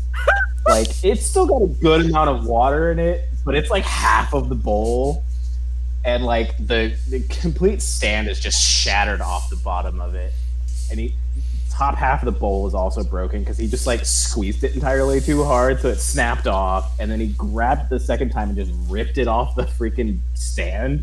So it's like half the bowl. He's running over back to you, Silas, and goes, "Here, Asker. The fuck? Like, I'll take that as permission to begin destroying this wedding, and I shoot off fire bolts in random directions. Oh it's not ours, it's no." that is not the cue to do stupid shit. Oh my god. no! There is a large fire that bursts over here. There is another large fire that bursts over here. There's another large fire that bursts over here. People are yelling and screaming. There's a large commotion going on. What are we gonna do? Silas is going to grab his book. Huh? Oh my. Sputtering as much as he is, you can barely see through all the tears, but he's going to grab that book if there's fire around. Roll me a perception check with disadvantage, Silas. Oh, God. Ooh! As you get up, you think you have the book, but you accidentally just stumble over the table and fall prone on the other side and fall down the staircase, almost hitting the fire. Asger throws the bird bath at this fire. Give me an attack roll. Largest fire, Ian. They are all equally sized. Okay, I'm going to turn my attention to one of the fires, and I'm going to cast. Oh my god! I'm gonna cast fucking Glacius on it. Okay. I'm gonna snuff this fire out by freezing it. Okay, you snuff out the fire over here in the top right, and it disappears. The one I chucked the bird bath at. You somehow manage to kick up enough of a commotion that it actually manages to snuff out the fire, just as Silas seems to think they're going to get burned to death. So, Ponike and Milo, how do you react to having everything suddenly burst into flames? Huh? I mean, Milo is on fire, and there's several fires around. Yeah, Milo's just looking at Ponike like, you did this. What are you doing? Like, why did Oh you my do god. this? Note to self: Ponike does not get to drink at formal events anymore. Where's my book? I can't help my primordial. Is anyone going to put out the other two fires? Your nature can see it from your actions. The other fire to the top right gets larger, and the other fire starts to get larger as well as it starts to consume more and more of the surrounding festivities. I will use control flames to make sure the fires don't hurt anyone, Okay. and they just kind of burn up some bushes and grass and shit. Okay, you use your control flames to be a very efficient firefighter, and the fire shrinks down to a far more manageable state. What about the one? Huh? I'm looking for the book since Silas fell on their face. It is still on the table, and you just snag it and tuck it away. I'm going to turn to another fire, and I'm going to also cast Glacius on it. Okay. You cast Glacius. The icy tendrils contain and seal off the fire from heat and fuel, and it shrivels away and disappears. Ponike, you continue to manage the other flame, and it shrivels away and disappears. Everyone lets out a sigh of relief, and you start seeing people kind of helping each other up and dusting things off. A couple of people kind of glare at Ponike, but aside from that, things seem to be resorting to order. And after a few minutes, people are back into revelry. And Milo, you actually hear a guy talking about how he is trying to reference the story of how he met his wife, but he can't seem to recollect it. Is there anything you'd like to do to help this man with his memory? Oh yeah. Okay. Let's see. Is that would that be a channel divinity to do that? No. You probably have a memory-related spell, or maybe you can just give me an Arcana check. Oh yeah. I think I've got. Let's see. Does that modify memory? I don't know. I'll just do the Arcana check. I'm going to sit down after taking care of the flames, and I'm going to drink some more. All right. Yeah, Milo just walks up to him and like looks at him, and like kind of squints his eyes, and then like puts his hand on the side of the guy's ear. Okay. Roll me Arcana with advantage.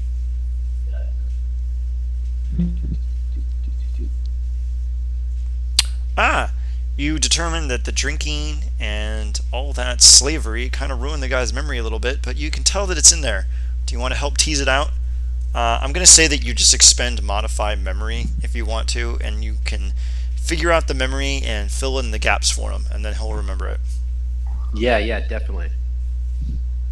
Okay, you do a modify memory. You spend a few minutes kind of teasing the memory out of the deep furrows of the man's mind, past all the trauma and the pain, and you bring it forth, and he starts talking about how he met his wife down at the stalls in Making Sire, right outside of the factory in the Genesis Forge where the guy worked. It was so beautiful being out there after a shift and seeing her hawking some flowers and wares and the faint little smile she had in the evening sun. And he keeps talking about it, and it's pretty pleasant. You felt like you did a good thing, which is a little gross, but sometimes you got to do what you got to do. Yeah, he does giggle once he reaches the trauma portion of his memories. He has a nice little chuckle at it before he goes on and does the nice thing. Yeah, like a little bit of a chub after experiencing 10 years of slavery. Oh yeah. So Milo has his hands on the guy's head, and then he's like, he's just staring into his eyes.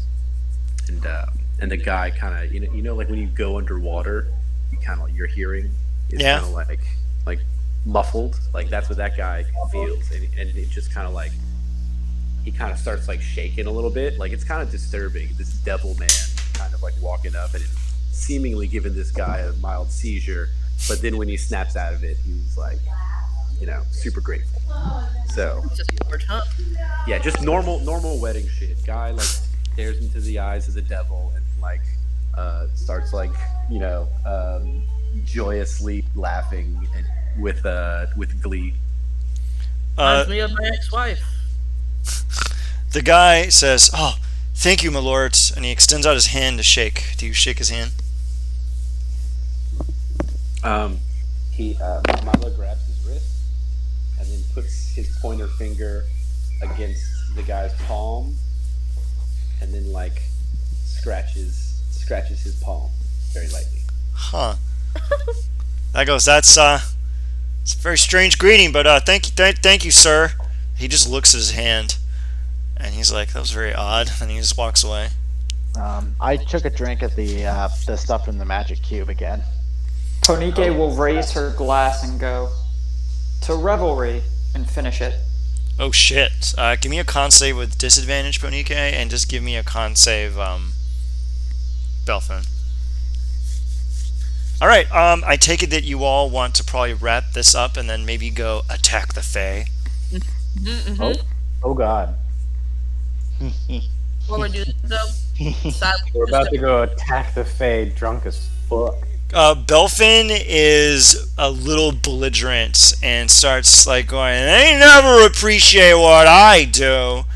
In my day, Ponike, you're a little shaky, but you think get a couple of glasses of water in you, maybe a hot cup of coffee, and you'll be fine. Ponike takes boiling coffee and then just slowly chugs the entire pot. No sugar, no cream, no nothing. Just straight off the fire, straight down her gullet. Boss ass bitch. Give me a percentile with advantage. All right, so Belvin is not actually like a belligerent drunk. I would argue more so he's kind of how I get when I'm drunk. Not sleepy, but like without the sleepy bits, but like more so kind of jubilant. Alright. He's bumbling around the wedding, telling people how to improve things that don't need improvement. And Ponike, you are extremely caffeinated. You are actually speaking considerably faster than Ponike usually speaks, while still retaining the general monotone, except much faster. Oh my Taking this God. horse by the rein, making redcoats ready for the front line. Oh my God. Okay, everyone is apparently intoxicated and belligerent now. Do we want to go get Silas ready? just in pain. Huh? Silas just in horrible pain. Yes, Silas is on the ground, like going. He took whiskey down his windpipe, man. You see Belvan go to pick Silas up. Drunk as a fucking drunk as a skunk. Alright, roll me athletics with disadvantage to pick up Silas. Wriggle one. This is gonna be fucking fun. Please crit, please crit, please crit. I mean, please fail, please fail, please fail. Athletics with disadvantage. You Yeah, managed. that's You That's pick a him fair up, and the two of you. You're not exactly holding Silas, and Silas isn't exactly holding you. It's a bit of a team effort. What would you all want to do now? I pick Silas. I don't pick Silas up, but I use my weight and just proportion myself that way. You two are like at a really strange angle where your heads are kind of pressed together and holding hands, but it's working. It's a system, and it's working. Who are you? I can't see. I'm drunk. Oh God, it's you. All right, Milo, Ponike, Asger, what would you like to do as your final exit from the party as you see that your motor coach or your band of goblins and the rickshaw you're going to take out of here have arrived in order to escort you back to your quarters? Oh, shit. I would like one more drink, and I would like it in a cup with a lid so that I don't spill. Someone takes out the latest in-house Caneth manufacturing technology, which is a sippy cup, and the guy opens up the strange alcohol that was given to Ponike, pours a bunch in there, puts the sippy cup lid on, and then seals the container, slides the container crudely into a pocket of your jacket, which breaks a little bit, and then just puts the cup in your hand and says, enjoy. Belfan's gonna see about getting a bottle of that magic cubes liquid. And Oh. Silas is gonna find Asger. And Silas is going to what? Find Asger. I thought you said fight Asger, and I'm like, oh no. No. Yes. But yeah, I'm gonna go stumble around blindly looking for Asger. Silas is more likely to fight Belfan than they are to fight Asger. Alright, give me a perception check with advantage. Advantage. Because the both of you are helping each other. What? You got two sets of ass. Elfin trying to find me too? Belfan's looking for the magic cubes liquor. He's not actually. He helped Silas up and then just started moving somewhere else.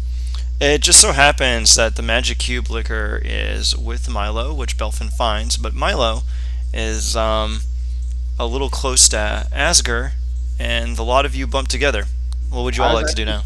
I was looking for a bottle of it, like if I could procure a bottle of it. You hunt down the guy, and he tells you that it is Drome whiskey. It's a little hard to get, but he can rustle one up and bring it to your chambers later. Sounds awesome. Alright. You Alright. guys find Asger trying to rip a tree out of the ground because he's mad at himself for failing at picking up the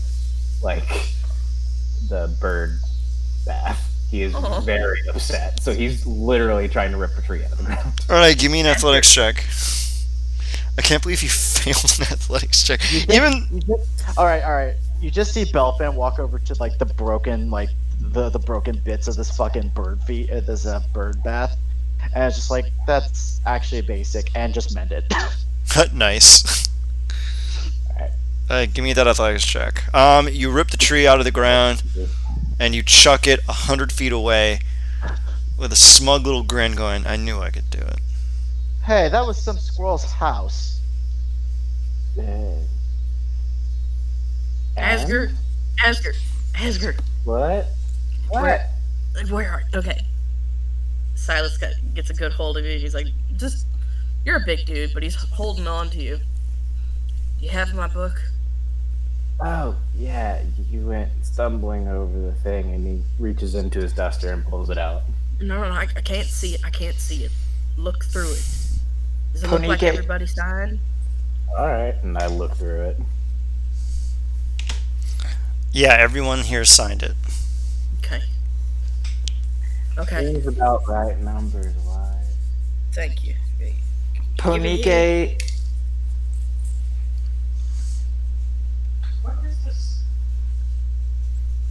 What, Who's up? Ponike?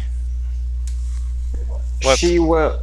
She's grabbing another pot of coffee, and she's not gonna chug the whole thing, but she just like walks out. And you know how most people will walk out with like a coffee mug? She Yeah. walks out with like the full coffee like the full coffee pot. Hell And she's yeah. just like sipping on it. That's so gross and I love it. Silas pockets. Would the anyone book like some coffee and thanks Asgard profusely. to sober up? No, you got a tissue, handkerchief. I rip off the bottom hem of my Oh, I'm not strong enough to do that. Never mind. Wiping my eyes on my sleeves isn't working.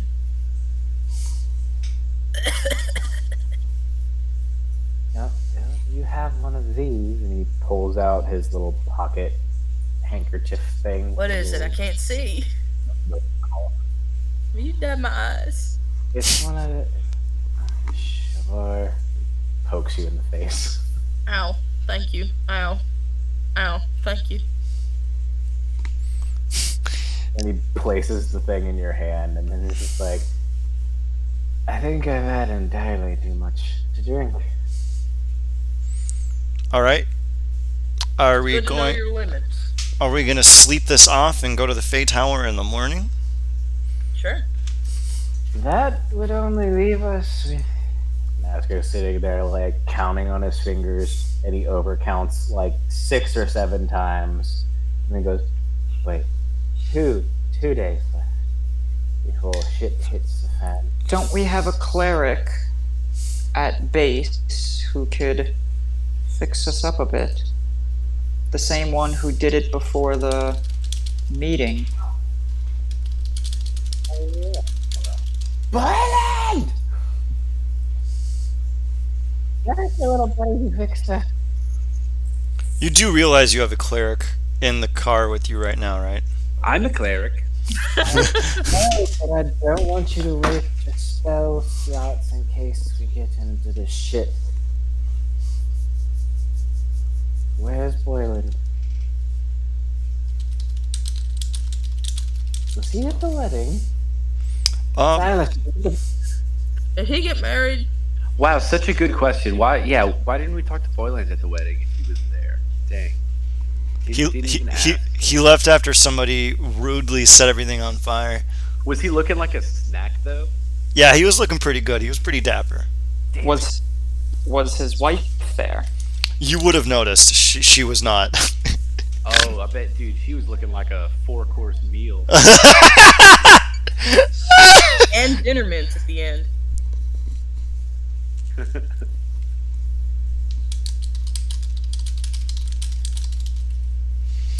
You all could go to sleep at home and then wake up maybe at around, I would say 9 p.m. and then charter Boyland's airship to the Fey Tower, and that way you could. sorry, if his airship's here, aren't the people who fixed this up last time on that airship, and they can just fix this up? Yeah, if you wanted to do that, you want to just go find his airship and then head out. Yep. Let's do this thing. Let's do I'm that. tired of my head hurting.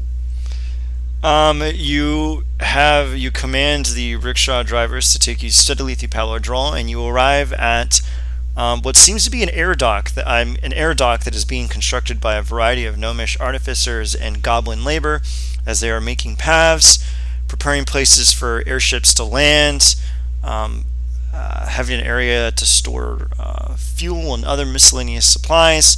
And you see on this winding airship tower at the tippy top is an extremely elegant airship, which you recognize as Boyland Vanistan's private airship. Look, the little bugger hasn't left yet.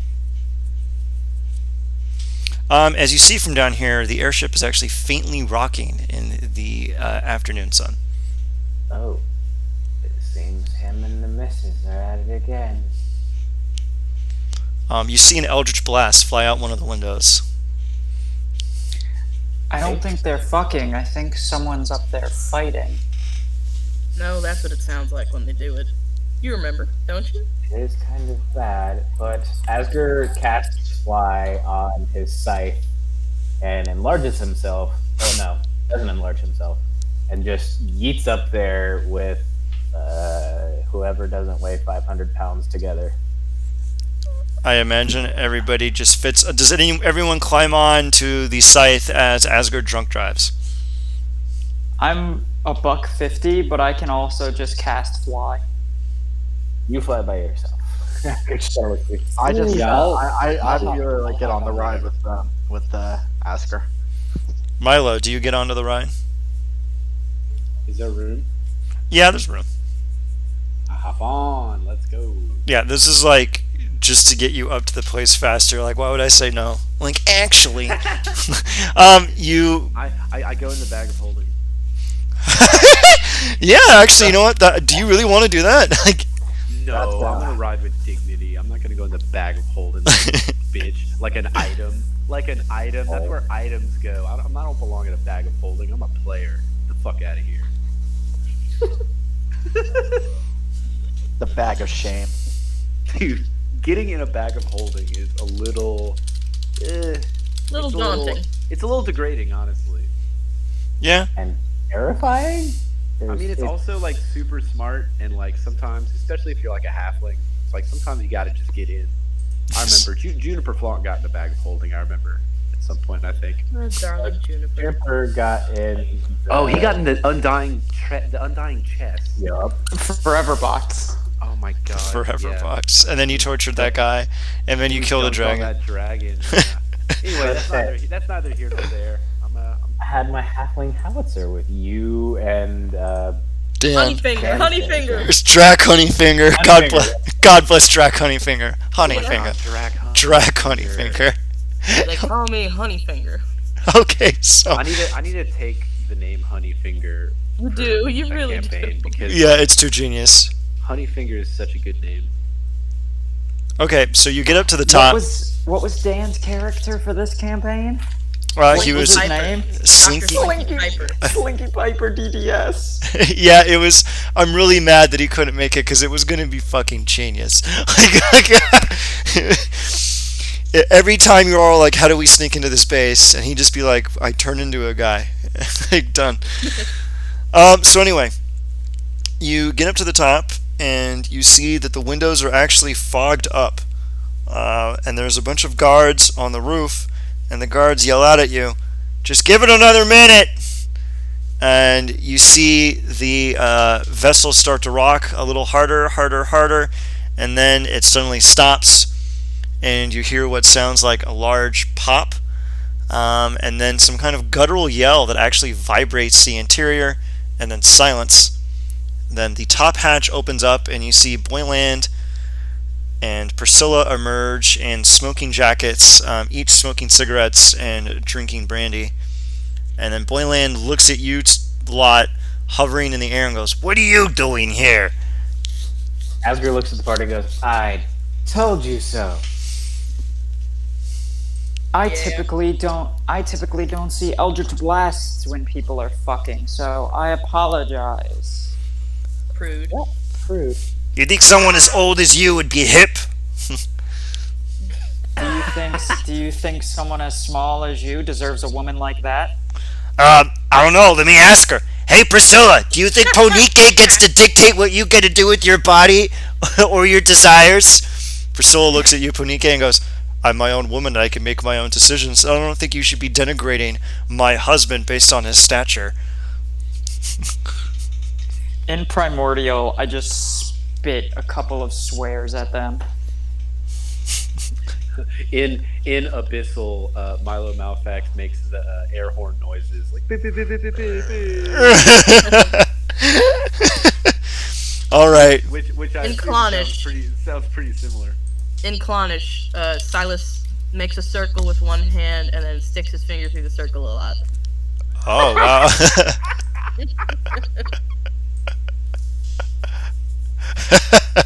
All right. So he's like, I can only imagine a lot of you are extremely drunk. So get on the ship. The clerics will take care of you, and we could drop you off at Shade Drodal. Because I imagine that's why you're here, right? Yep. All right, get in here. You hear a bunch of like people complaining and commenting on the ship, like, oh no, not these jackanapes again. They drank everything. Arthur flies over the hull of the ship about like 20 feet off of the top and then just cancels fly and drops to the surface. So anyone who is riding with me, you do the Superhero same. landing. I just see y'all fall in. You're breaking up a lot. Yeah, I know it's because my thumb and my phone are not agreeing for whatever reason, and I have push to talk on. I see y'all fall, and then I let out a hearty chuckle as I slowly descend with my large fire wings. Based. How does Belfin and Milo descend? I took Asgard for on the offer on the ride, so I'm just gonna get down. I know, but he just canceled it, so you're like, I don't know, maybe 10 feet in the air. How do you get down? Because he cancels the fly on the scythe and just starts falling. Okay, I can tumble down. I can just I can roll. All right, give me an acrobatics check. Cool. All right, Milo, how do you do it? Yeah, I'm about to make that same roll. Let's All right, see. Silas, give me Dex 2. Yeah, I'm fine. I won. What is it? Acrobatics? Oh wait, no, I was there though. Okay. Shit. I don't know. Ian, whatever 16 gets me. Ian, you tell me how I get that. You land, and it kind of throws off your trick knee.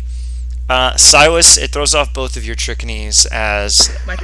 I mean, like, I have goat legs. I'm not supposed to land like this.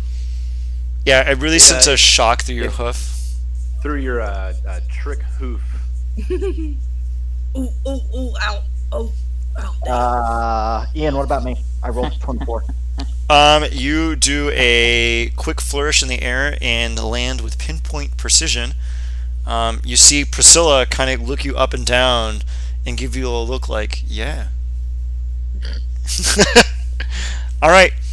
I just give her a thumbs up and proceed down under.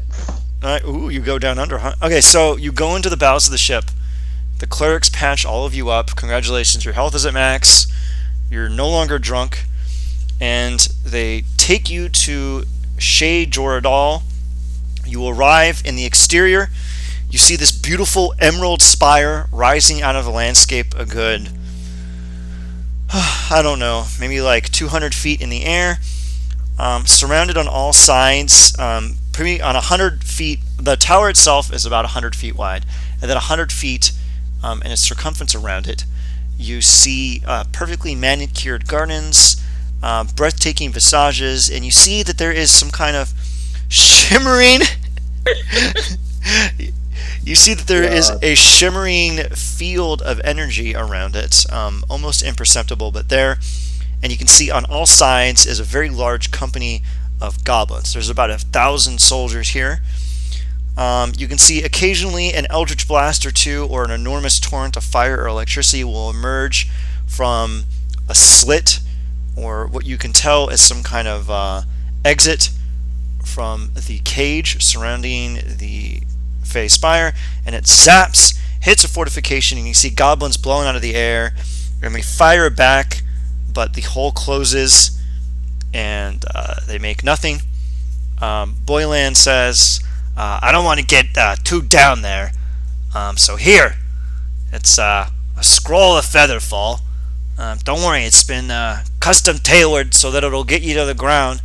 Just make sure to aim somewhere vaguely nice, alright? So the instant he hands me the scroll, I yeet myself off the side of the fucking ship. Okay, everyone else, roll initiative. We're landing on the tower, I take it. You can't. There's like a force field that prevents it from happening. Unless you want to actually aim for the tower. Alright, boys, what we Nat dropping? 1, baby. Nat 1 on initiative. Let's go. Okay. And I by seem let's to go, remember that I have mean Dispel everybody go Magic. first. It's not gonna... You can try it, but... You can try it. Go ahead. That's the DM's way of saying it ain't gonna work. That's a no for me, dog. Alright. Are you going to attempt to land on the top of the tower?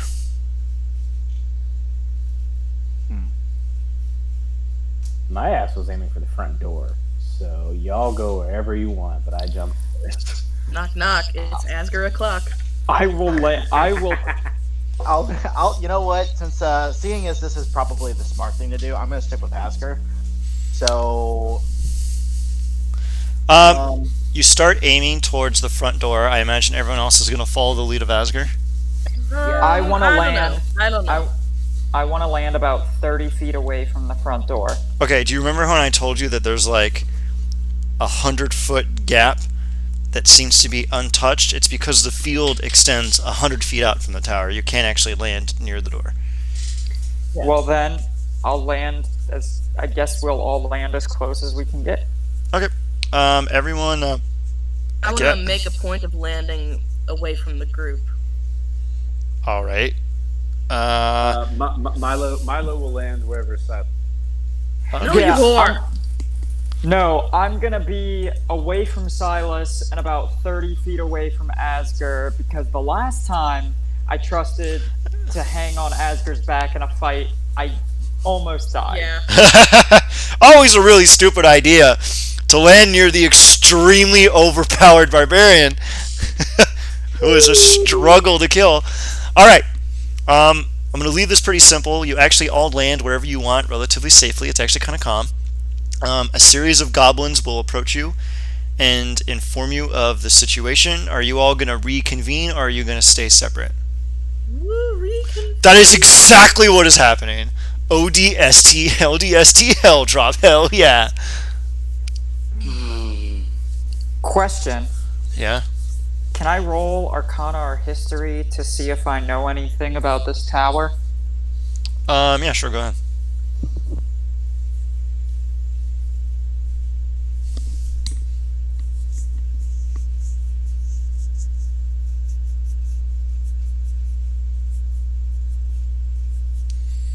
Does anyone else want to do anything before we start getting into the exposition while you land on the ground and before the goblins approach you? I mean, well, not before they approach us because we got to know what's going on. But you know what I want to do. Okay. So, Ponike, you recall that Shea Joradal is headed by an archfey known simply as the Historian, who collects ways and modes of being so that a history of a people or a way of life will be preserved forever.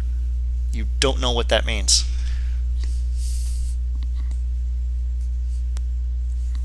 Can I roll Arcana to see if I can figure out anything about this portal? What portal? Not portal, force field. Yeah, you can roll Arcana to determine what spell it is.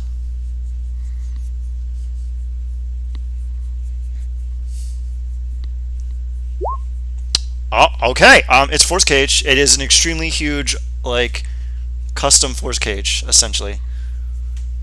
Oh Jesus! Okay. Do I... Oh, one weird quirk, and this is actually something I talked to Asger about.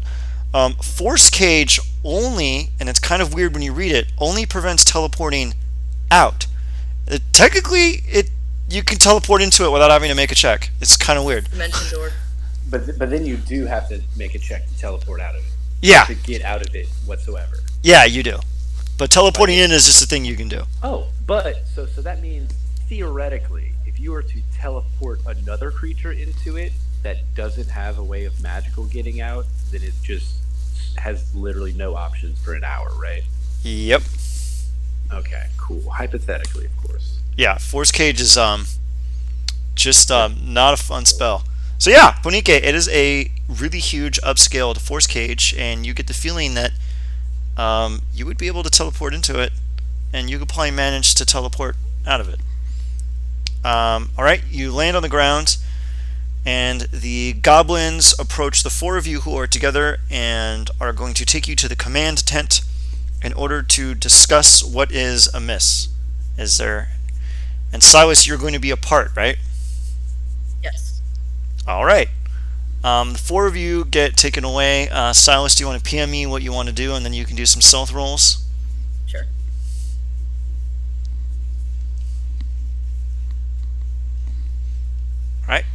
Alright, you arrive at the command tent, the four of you, and the hobgoblin commander, whose name is Kolkoth, looks at a lot of you and says, "What do you need, counselors? Very few people come out here. Are you the reinforcements we requested?" We're here to solve your problem, if that's what you're asking.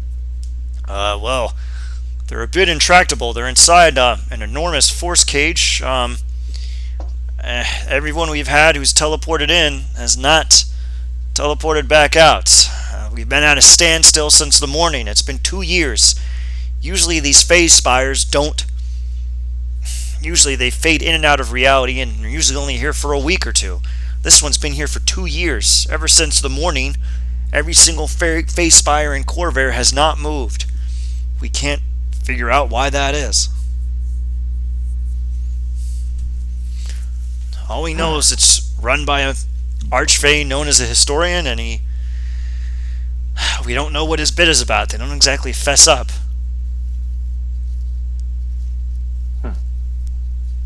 Well, I guess that's where we figure it out. Do you have anyone who can teleport us in there? We have a resident wizard. He can do that. Awesome. Let's get him on the line then. Ready?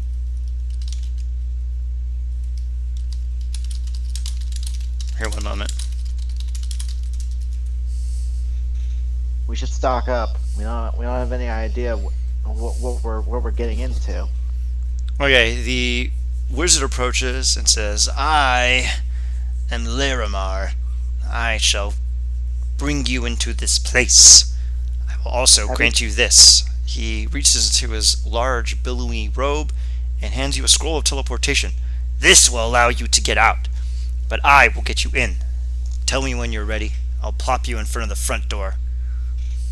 Sounds good. Belfin, what is it exactly you were wanting before we went in? What?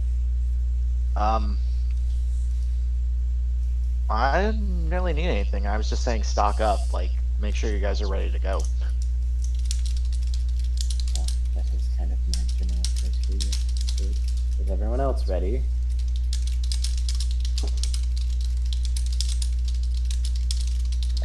I'm basically doing, like, a quick check on my cannon, like, before we go in. Oh, I'm ready.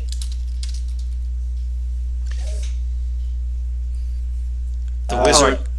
So I guess we all changed clothing from when we were dressed all fancy, right, from the wedding, or are we Yeah. still? I haven't. Yes. Edgar did not. He doesn't need to. Well, Asger wears the same clothes all yeah. the time. Milo's gonna don his breastplate. Oh, feel free Silas and comes back in the tent. alright, feel free and describe your breastplate, Milo. Oh yeah. So the breastplate, if you look at it, it looks like pitch black, but then if you look a little closer, it almost looks like there's like shifting gray smoke that's constantly kind of swirling on it as it shines. That's cool. Pokes one of the swirls to see if it reacts. It Kills you. You're dead.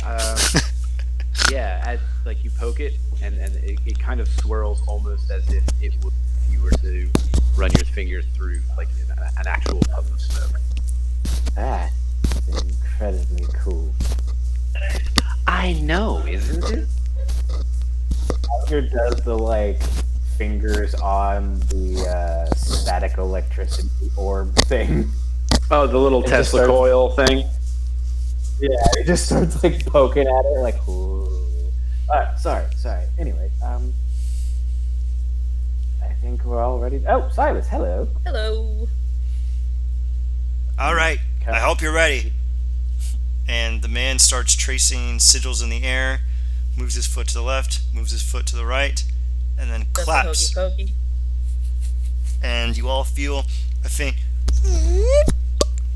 and suddenly you find yourself in this lush and beautiful courtyard. Plop all of your pieces at the bottom. You got it. The air smells faintly of milk and honey. There's little bees bumbling around, butterflies, little tiny flying insects. You see a squirrel with a red fringe down its back, gently munching away at an acorn. It sees you teleport in, and it scampers off going ahead of you. You see 5 people waiting in front of a door. Do they look like the people that what's his face told us about that went in there? We're gonna do a little retcon and say that he briefly described it. None of them are goblin. They are all fae. Oh. Uh-oh. They look at you. It's a satyr, a centaur, and what just seems to be 3 very large fairies. They turn around, look at you. The satyr blows you a kiss, and then I say, "Oh, do please come over. Please come over. Please, please, please." Asgard turns to everyone and goes, "Don't say thank you for anything. Oh, I know. Don't agree to anything. Don't make deals." Right. Go ahead and step forward. In Sylvan, I call to them. If you would like to speak your native tongue, I am proficient in it. They respond back to you in Sylvan and go, "Oh, but that would be rude to those that can't speak it, but we thank you for honoring our sacred traditions, sister. Come, we're about to go through the door." You get there, and the 5 of them introduce themselves. The centaur gives a brief bow and goes, "My name is Eku." You see a fae with a large beard. God bless you. They're not just saying. There's a smaller one with the beard and goes, "I am Halatar," and then gives you a faint bow. Another one says, "And my name is Sarazad." And the other one says, "And mine is Rushtam. And mine is Jahan. So what brings you here to the gates of romance?" The what? The gates of romance. Are you not surely, sister, you speak the tongue and you know not of this place? Oh, that was me. Oh, you don't speak Sylvan. Ponike speaks Sylvan. No, but Ponike didn't say what. That was me. Oh, I know, but they're referring to Ponike speaking in Sylvan earlier. It's like, how can you not know what the place is? Like saying, shouldn't you know this, sister? You speak Sylvan. I am in Sylvan. I'll go. As long as I've lived, I've never seen this place. So, if anything, You're the ones being rude for not having introduced yourselves by now. We already have, they say in unison. Well, one of our names. Yes, yes, yes, of course. One of them. And they give each other a faint, like,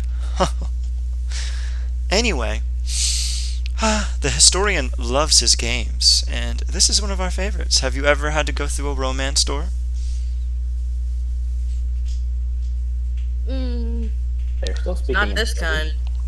kind. Yeah, they're still speaking in Sylvan, so only Silas and Ponike know what they're saying. They're going to look around, notice the three of you are befuddled, and switch to common and go, "Oh, our deepest apologies." Have Oh, any I'm of not. you... I'm not letting on that I know it. Wait, I don't know Sylvan. I thought you knew Sylvan. I should. You fucking should. I do not know Sylvan. Alright, you know what? Maybe later you can learn Sylvan. Alright, so they apologize and say, well, the historian invited us here and we've been waiting here for quite some time. Okay, here. I'm going to pause the recording because I have to wait for Asger to get back. It's pretty important. Alright, we are back in session. Now, you haven't been to a romance-scape before? I think you, my furious sister, would know what one of those are. Shouldn't you? You know our tongue. You should know our ways. Do I know what one of those are? Roll history.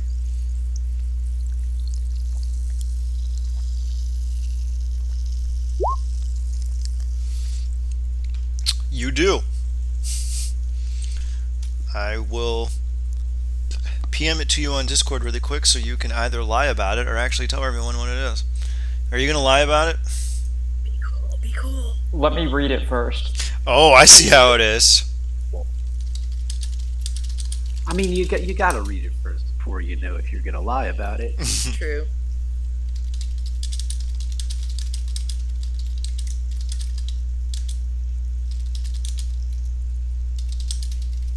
There you go.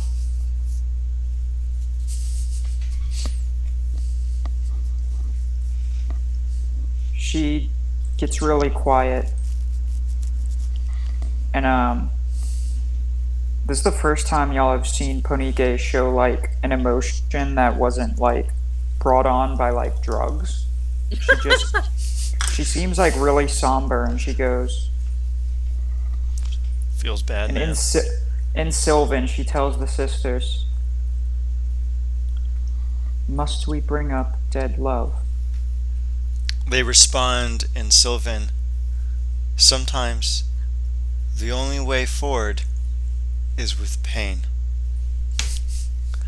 And one of them steps forward to the gate and looks up at its visage.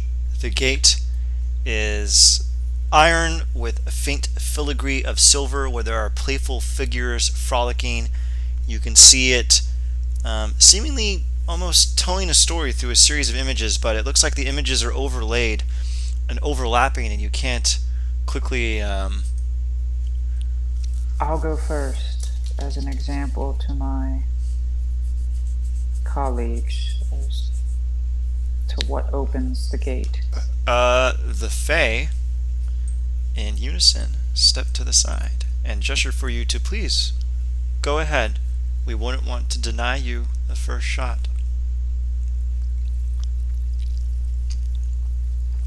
LMAO, I actually have a story for this that, like, I don't think I told you. Did I tell you I had a story for this situation? No, I do things at random and usually you people deliver, so go ahead. In common, she just quietly kind of begins this story. It was 50 years ago, roundabout. I had besieged a small empire, and they decided, the next empire over decided to send me a lovely woman as a marriage offer to bind the two empires. I was was the only person I've ever loved. I saw this as just a way to get into the other empire to destroy it as well, but after meeting Anella, I couldn't destroy her home. We fell madly in love with each other. And one day she took ill and passed in her sleep.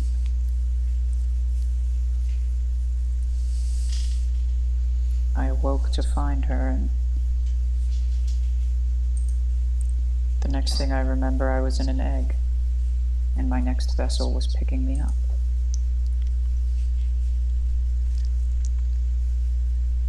As Punike finishes her story, you see these two eye-shaped holes above the door. Water starts to babble out of them, tearfully sloughing over the exterior of the door, and the path that they take seems to cut through the metal, and the door opens and it seems to beckon you to enter.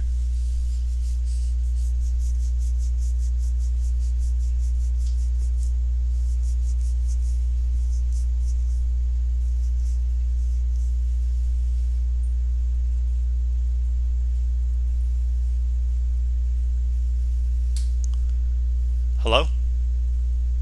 Sorry, I forgot that I was on push to talk and I forgot to push.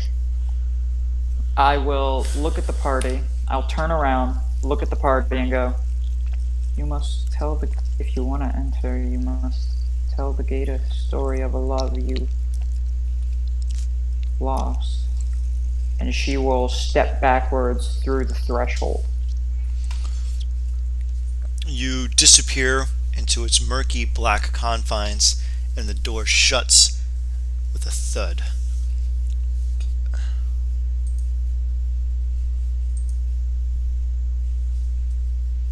Can I see anything? I'm going to describe it all when everyone gets in for the time. Oh, okay. Yeah, just to cut down on exposition. I'm gonna let me get through the Fae, because I actually wrote a cute little story for each of them, or does someone else want to go first? No, go on. Alright. The centaur steps forward and goes, I am Aku. My story is simple, and maybe similar. One day I was roaming the wood with my darling, beloved Genevieve, and she was stricken in the ankle by a viper. I attempted to nurse the wound, but for several days the poison took her, and on the 7th day she passed, and that was the last I saw her. I could not even bury her because I had to amble off into the woods by a call known only to me. You see him shed a single tear. The door repeats its refrain. Tears emanate in a great torrent from the top of the door, slicing through the metal. It splays open. He gives a humble bow and walks in backwards.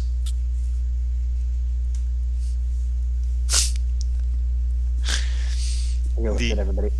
Are we supposed to go in backwards? Ask him. Are we supposed to go in backwards?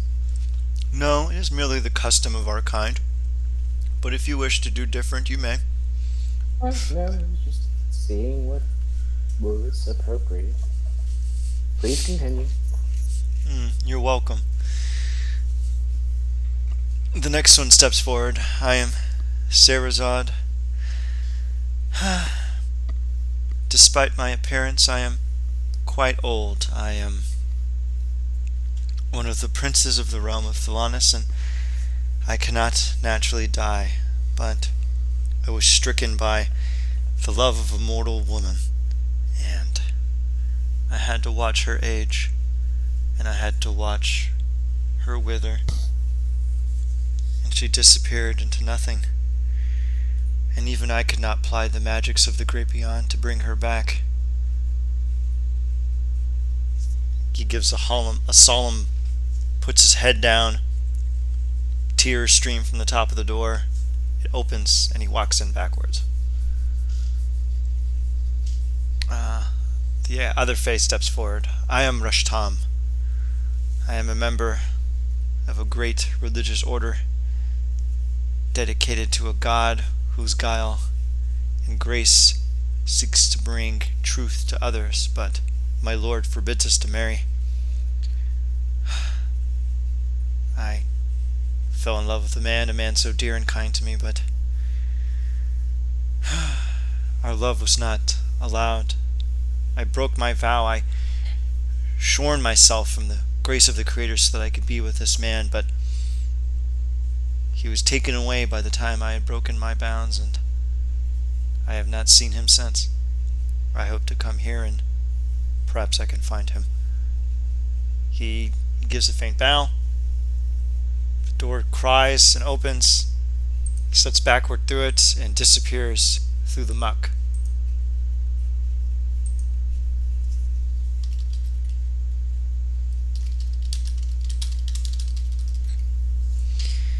The last one steps forward.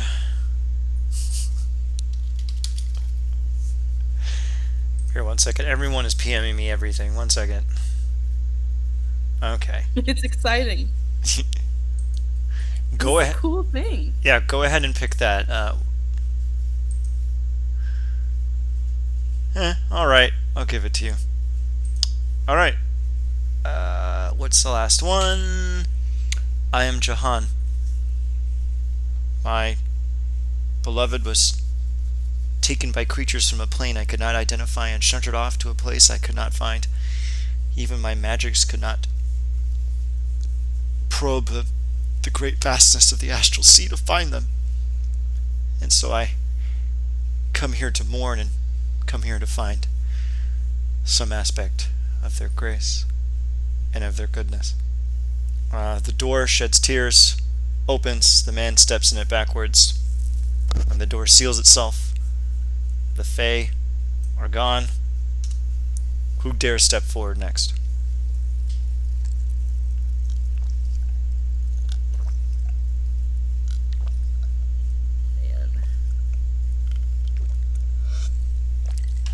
Man. Belfin, why don't you step forward?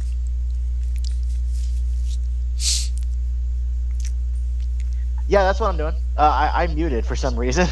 Okay.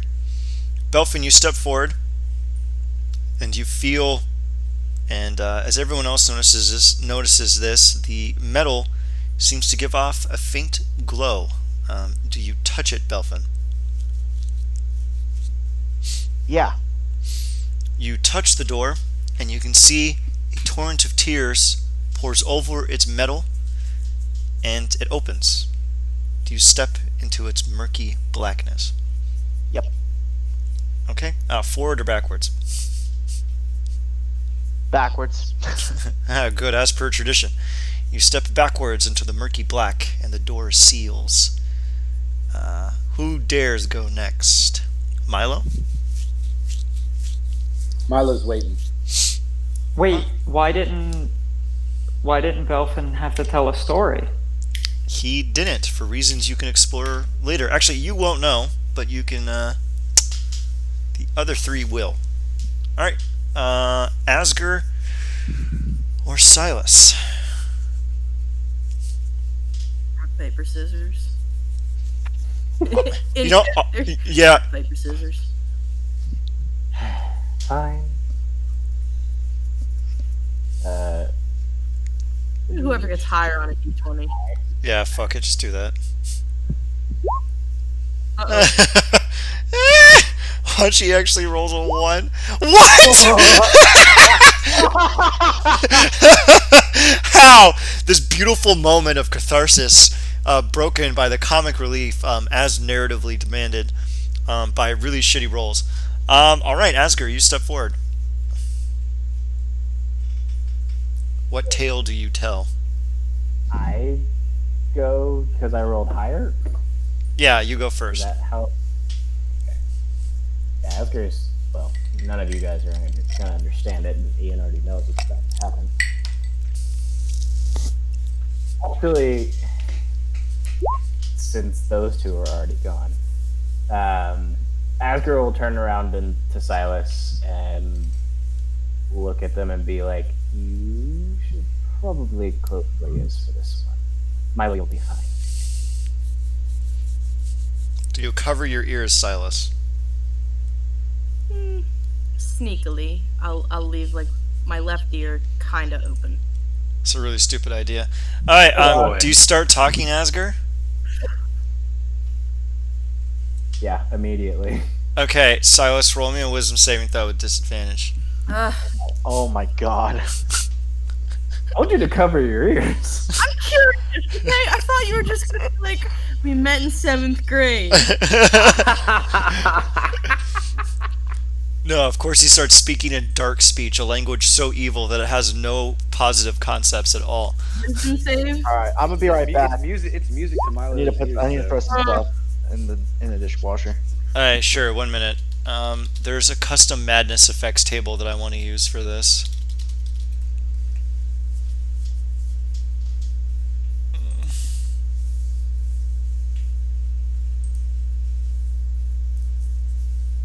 Roll me a D100. As you feel this horrifying, evil energy coursing through your being, you feel the compulsion to. I really hope that this is character appropriate and really funny. Remember when Juniper got that thing where he became like a huge bully? All you guys. Wait, the thing when Juniper what? And Lucy got the wolves. Yeah, that was amazing. Okay, When actually, when you were really, really thick and rude. okay, Oh, God, yeah. you are subject to rancorous insanity as your mind is reshaped into a new, less pleasant form, and this is what you have to suffer under. Check Discord. Oh fuck.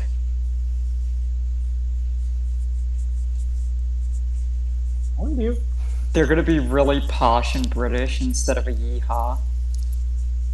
God, you wish. Yeah, it's actually pretty strange. Do you want to re-roll again and get something odder, Silas? Honestly, Let's re-roll, and if would it be possible to keep one or the other? yeah, totally. Go ahead. That one's really cool, but now I'm curious. I'll go for a second scoop. All right, let's see what we got here. Oh shit. Okay, this is pretty neat. All right, keep this in mind. There you go. All right, Asger. The door weeps tears, opens, and you step through. Oh, do you go in forward or backward? Backwards. Okay, I love how everyone is doing this. All right, Milo and Silas, it's between you two now. Rock, paper, scissors. Milo looks around and picks up a rock, and then he was like, I'm assuming you have the paper. What are scissors? Hey, roll a D3. It's actually not a bad idea. Okay, rock. It's an order: rock, paper, scissors. 1 is rock, 2 is paper, 3 is scissors. So, yeah, he wins, so he gets to go. All right, go ahead, Milo. What? No. You go. go. The winner gets to pick.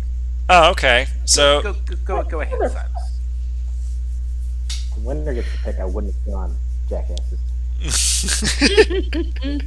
Well, you're already in there. Wait, Asker's with me now, right? you all are in a mysterious haze where you can't talk to each other until we get the party together. All right. Love Yeah. those. It's called narrative cohesion zone. All right. So Silas, you go ahead and What tell. level spell is that? It is 10th. So Silas, go ahead and tell your tall tale.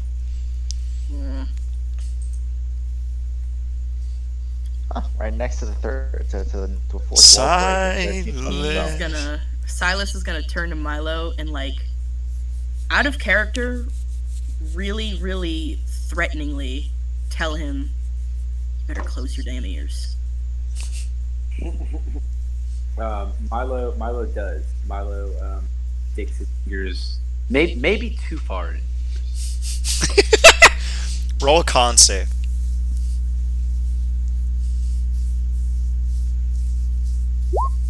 You're fine. All right. You plug up your ears real good, Lack. All right, Silas. Go ahead and tell your tall tale. I am myself. I was a seventh son. My true birth called the wood devils to my bed, and I ran with them in their hunts. My heart flew in their company, but it landed in the arms of a highborn. When it came time to join them, and they gave me their name, I had no true name to give, so I was left in the wood. And then he spits on the gate. A flood comes out of the eyes. The gate opens, and the murky black is behind it. What do you do? I walk forward. Ooh, rebel without a cause. Oh, you know the cause, man. All right. The door shuts. Oh, wow. All right. The door shuts. And Milo, what do you do?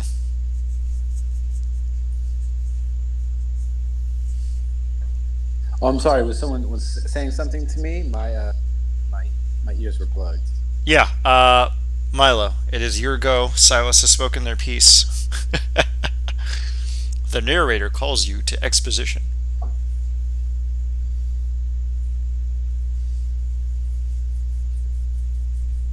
What's the 10-letter word meaning a bunch of information that the audience needs to know, but the character is already known? Subtitles. Explosion. Explosion. All right, Milo, what are you gonna do? Milo like looks at the door, and then like looks around, and you know checks to see if there's anyone around. No one's around.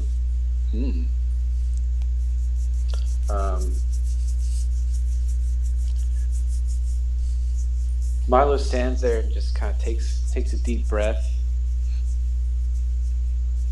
and he says, "A long time ago, longer than I care to look back on,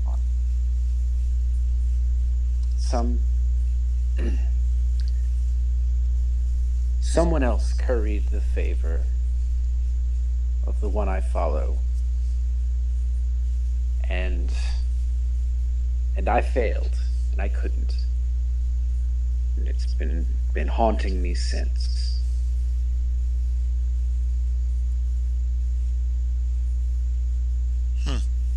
Is that the end of it? Yeah. The door streaks its tears and opens, revealing its murky black. What do you do?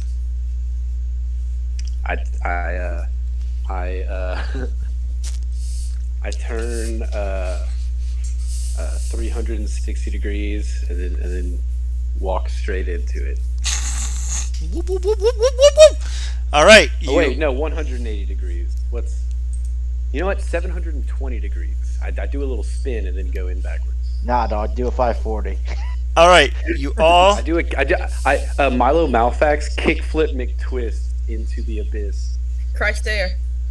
You find yourselves over here on the eastern side. As you all enter into this plane of existence, you see before you a series of strange, almost like fairy goblin creatures wearing faint red outfits, cackling and giggling amongst one another, telling jokes in Sylvan.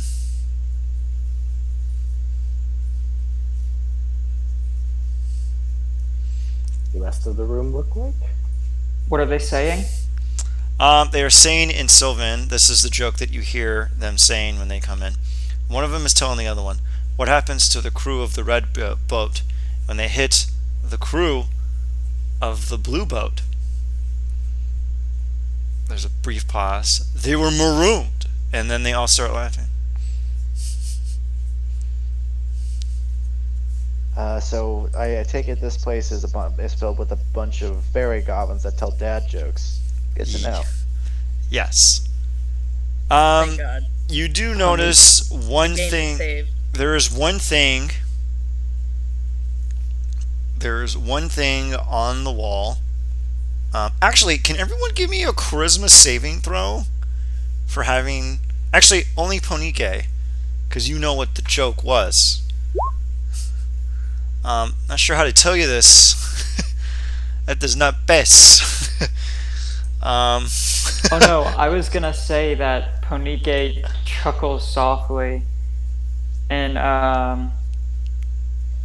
not she doesn't like chuckle. She more or less like still deadpan, still monotone. She just kind of goes,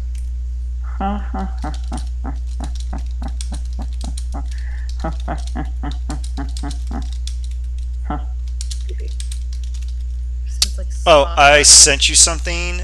Ponike, you find yourself bursting out laughing so much that you fall to the ground.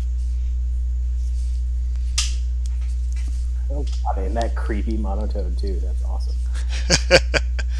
1 second.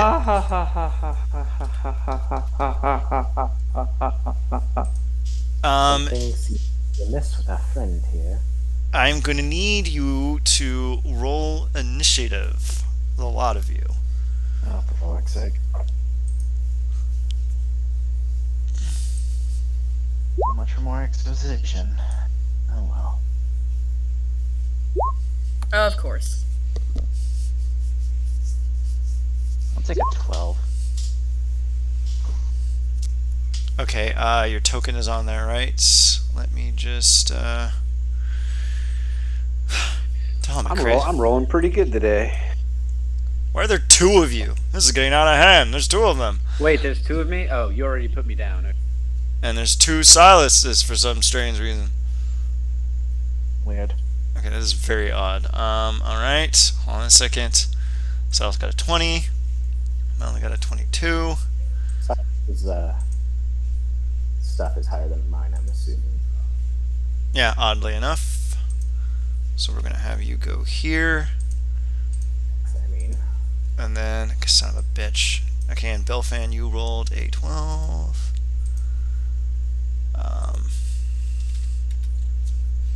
Alright.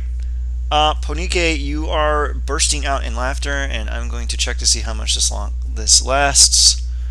Oh. Yeah, I think it's kind of obvious what is happening. And then, Ponike, you got a 17. If it's the spell I'm thinking of, it's a wisdom save, not charisma. Or is it a different spell? It's, for some weird reason, uses charisma for this monster. I don't know why. It's very odd. Okay, Ponike is a 17. God, just fucking... Okay, let me see here. 22, 22... Alright, and I'm just going to have... There's 5 of them, so I'm going to do 5. 10. I'm going to have initiative count 0. And then 15. And then I guess 20. Okay, there we go. And 15. And then 20. And then 20. I'm going to put him last. And then we have Mr. 15. And there we go. Alright, top around, it is Milo. There is a bunch of writing in Sylvan all over the walls, kind of ringing around the entire place. The only thing you can tell is that it is saying the same thing over and over again. Over and over again. Over and over again. Can I ask Ponike what that says as like a free action? Can I respond? Give me a charisma save, I guess, just kind of a free thing to see if you can stifle your laughter in order to respond. That does not I succeed. rolled the same number again. That is insane. Your save is a 10. This should be so easy for you. I'm burning an inspo. I swear to God, if you fail again. You know what? I'm not gonna burn an inspo for this. I'm gonna burn an inspo for the actual save to break the spell on my turn. Yeah, good That idea. makes sense. Okay. I had a reaction. What? I could bump you out. I could probably bump Ponika out. If you want to burn one, I can burn one. Olivia, do you want me to burn one? On the initial save? The 13. On that save or the initial save? Did you roll again? No, so that was just to tell Milo what it says on the wall. I would say save it for my turn, but now we're starting to metagame, so I'm gonna shut up. yeah, just wait on it. All right, Milo, you attempt to get something out of Ponike, but she is doubled over, laughing on the ground. What would you like to do with your action? And what do these guys look like again? Really small fairy goblins, basically.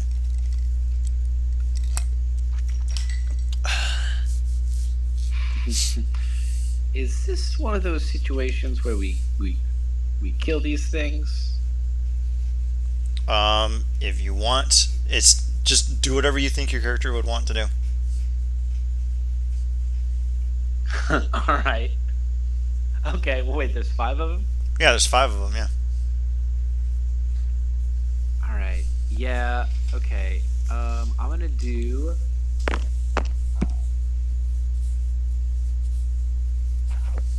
Okay. Yeah. I haven't done this spell yet. All right.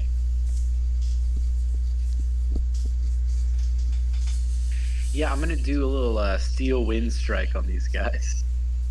Oh my fucking here's- god!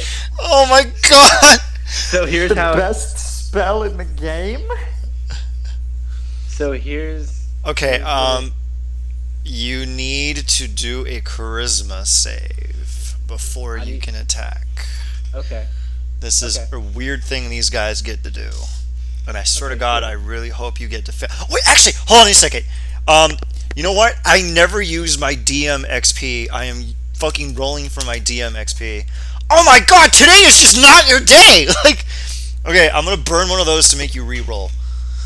To make me re-roll that charisma save. Yep. So now I am at 4. God damn it. Yeah, fuck it, alright. Yeah, dude. Yeah, dude. Sure. Cool. All right, great. I'm glad I could be the one to you burn that on. Okay. Go ahead. You can make your attack. You passed. All right. So here's how this looks, right? So Milo, he reaches out his right hand, and out of his wrist slithers this long, like black leathery whip with like spines all over it. And it about like 15 feet of it extends. Milo grips onto it and whips it around his head and swings it, and the whip shoots out, wraps itself around this one, and then it extends out from that and completely like does like several twirls around each goblin, and then once it's got all 5, he just retracts it all back into his arm, and it just like spins them all out like Beyblades. Alright, give me an attack roll. Is it 5 different attack rolls? It is actually... Yeah, actually it is. It is 5 different attack rolls. Make Yeah. a melee spell against each target. Okay, so that means that It's just your spellcasting modifier plus proficiency. okay, so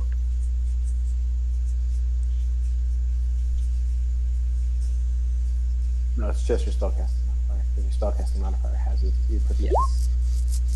So 1, 2, 3, 4, 5. One of them was a crit.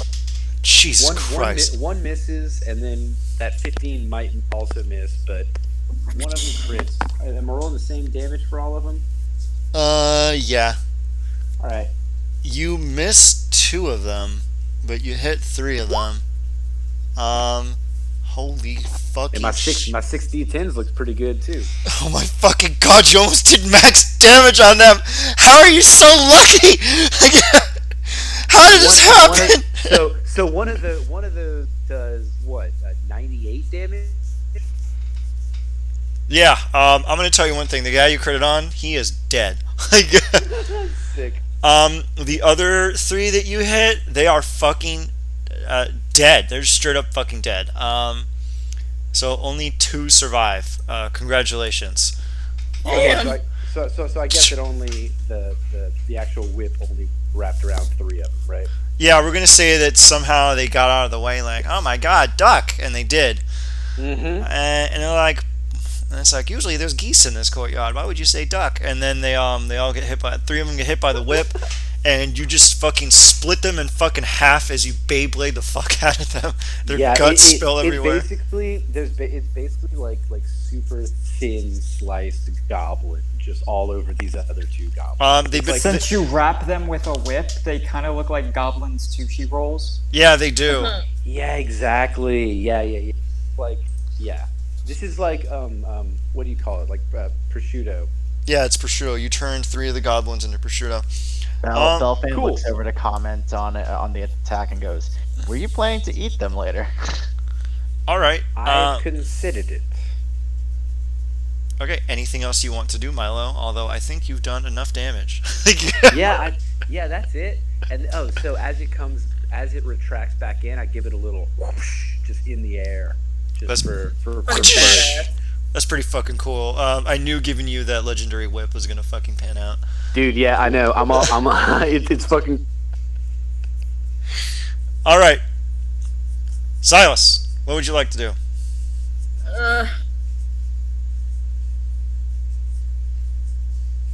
I want to steal wind strike. Oh, I forgot you have that too. Wait, you got it too? Yeah. What the fuck? I hate all of you. Wait, you took You see Stealing fucking- Strike too? Wow. You see Belfan go to aim at one of them, and then you see I see Cyrus at the corner of his vision. See Cyrus through a blur past and was like, "Yep, I'm not gonna have to shoot these guys." Okay, make your 2 attack rolls. I fucking hate all of you. No. It's only 30 feet. I can only get one of them. Oh, really? Okay, well, alright. Waste a 5th level spell. Alright, roll your damage, you fucking asshole. Wait, that means technically Milo could have only gotten one of them too. I Yeah, forgot. whip though. Milo Oh, could have dang, whoops. spent his movement to get closer. Oh, yeah, fuck it. Yeah, you're right. You can And also Silas- simply move up. You know that, right, Silas? I'm just gonna say, you're gonna fucking kill them. Just move forward. There we go. Okay. Oh, actually, you have to make a charisma save first. Oh no. Oh well, that shouldn't be too bad. Yeah, that shouldn't be fucking hard at all. Oh look, I'm right next to you. I wonder. Christmas. Oh gosh, a charisma save. I got a 13. Oh, What? Jesus. Jesus Christ! Hey, another Oh no, a charisma save. God, I hope I make it. Alright, just hurry up and fucking kill them. Just ruin my dreams. Get buried. I was like, oh, this is going to be a neat little encounter that's going to take them a while to fit, and then they kill everyone. Oh shit, wait, sorry. Bury him. See, magical secrets is dangerous, and of course Silas took, like, the most OP fucking spell you could get. You gotta make 2 attack rolls first. Yeah, you have to actually physically hit them. It's a really, really strange spell. It's I mean, it makes sense. So what, just 2d20s? also, this you can technically auto crit on, and then do 60 plus 60 10 damage to 5 fucking targets. That means nothing to me. Yeah, I know. Just hurry up and make your 2 attack rolls. Okay. 20 plus whatever your spellcasting modifier is. That's a shame. 9. That's a +9. There you go. I swear to God, if you somehow managed to fucking miss some with this, I'm gonna laugh. Yeah, that's, yeah. Oh my God! Oh my god, you missed one of them! I can't believe it, it's a miracle! Your blade comes out of your scabbard as you deftly slice one of them in half anime style. Like, you remove the sword and then quickly sheath it again, and the guy's like, ha! Looks like you... like, the guy slides in half, and the other guy's like, brother, no! We'll never get to enjoy that timeshare now. We only had 327 payments left. He was gonna go halvesies with me on an Xbox. Son of a bitch. It looks like he went halvesies in real life. Hey! Okay, you fucking kill him. He's dead. There is one left, and he is very, very afraid. Is there anything else you want to do? Who wants him? Well, that takes care of that. Asker, I think there's one left. Would you mind? How about you go pop that Zit? If I must. You see the creature shit himself. Wait, I assume there's a charisma save needed though, which is. Oh yeah. Oh shit, you're right. He might actually not be able to do this. Okay, make a charisma save. Do it. Thanks for reminding. Do I have to make it to attack too? Yeah, you do actually. Alright, well, first thing, before I do anything, I'm gonna rage. What does the wall say? What is the what? What does the wall say? Once I rage, I can read it. It's for a good time, go to Palanis. It says, son of a bitch. Here, I'll PM it to you. It says this in Sylvan. Just over and over and over and over again, all over the walls. Well, I'm gonna do blink. Oh! Oh, that's Burn unfortunate. mathematical. No, you, not sure how to tell you this. Still fail. Also, this is... No, hold on. Okay, why don't you let me actually talk? This is an enchantment effect, so you add Hell's modifier. Oh, actually... she's no longer in the plane, so you don't get to do that. Alright, what do you want to do? Someone. Alright. Flash of Genius. It's a 19. Okay, congratulations, you can stab him. Please kill him, Asker. It's not hard. He has literally 16 HP. If you don't kill him in a single turn, I swear to God, I don't even know how. I'm gonna be flabbergasted. Like, I roll that damage. So let's just see. Okay, he's dead. He sliced both of his arms off as he then writhes around, falls to the ground, and just bleeds out. Congratulations. By the way, it says don't laugh on the walls. Does the effect end? Can I stop laughing and get up? Yeah, the caster is dead. I stop laughing, I catch my breath, and I stand up and I go. Well, that was displeasant. This was nothing like the brochure. Okay, hold on a second. Congratulations, you notice a shimmering portal opens up over here into the next room. Are we going to go in? Hell yeah. I thought I would at least get one of you to be charmed, but of course, everyone just murdered them. Next room's gonna be fun though. Next room, okay. Next room's gonna be fun. You enter into the next room. That one was fun too. Put yourself up here. The room is full of blood. There are corpses everywhere. There is writing in Sylvan on the walls. I'm gonna have to fucking say this is like. Actually, do we want to maintain initiative? You can re-roll if you want. I'd like to maintain. I'm gonna re-roll, even though I did really good. That's a bold move. Yeah, I know. No, I know. I have reason. I feel I want to do better in this situation, so I'm gonna re-roll as well. Oh my god, I rolled one worse. Okay. Wait. Would I get to re-roll? What? Nice! Alright, your first thing is done with advantage, Belfin. Do I get to re-roll with advantage if I re-roll? Yeah. If you want to reroll, go ahead. Yeah, just have everyone have a 20. Let's just everyone go first. Just go ahead. Everyone go first. I'm gonna You get a keep my 20. I'm Gross. gonna keep my 17. I went down. Chad. It doesn't matter. That's a Chad move. That's a Chad move. Hold on a second. I have to figure out what fucking horrifying monster I stuck in here. Okay, good. I found him. Also, you said there's Sylvan writing. I would technically still be raging if it took less than a minute for us to get here. So Okay, actually, Ponike and,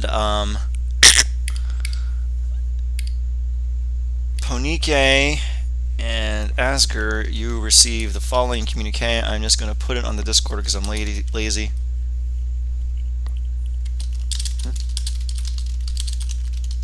The following is plastered all over the interior of the walls in this area.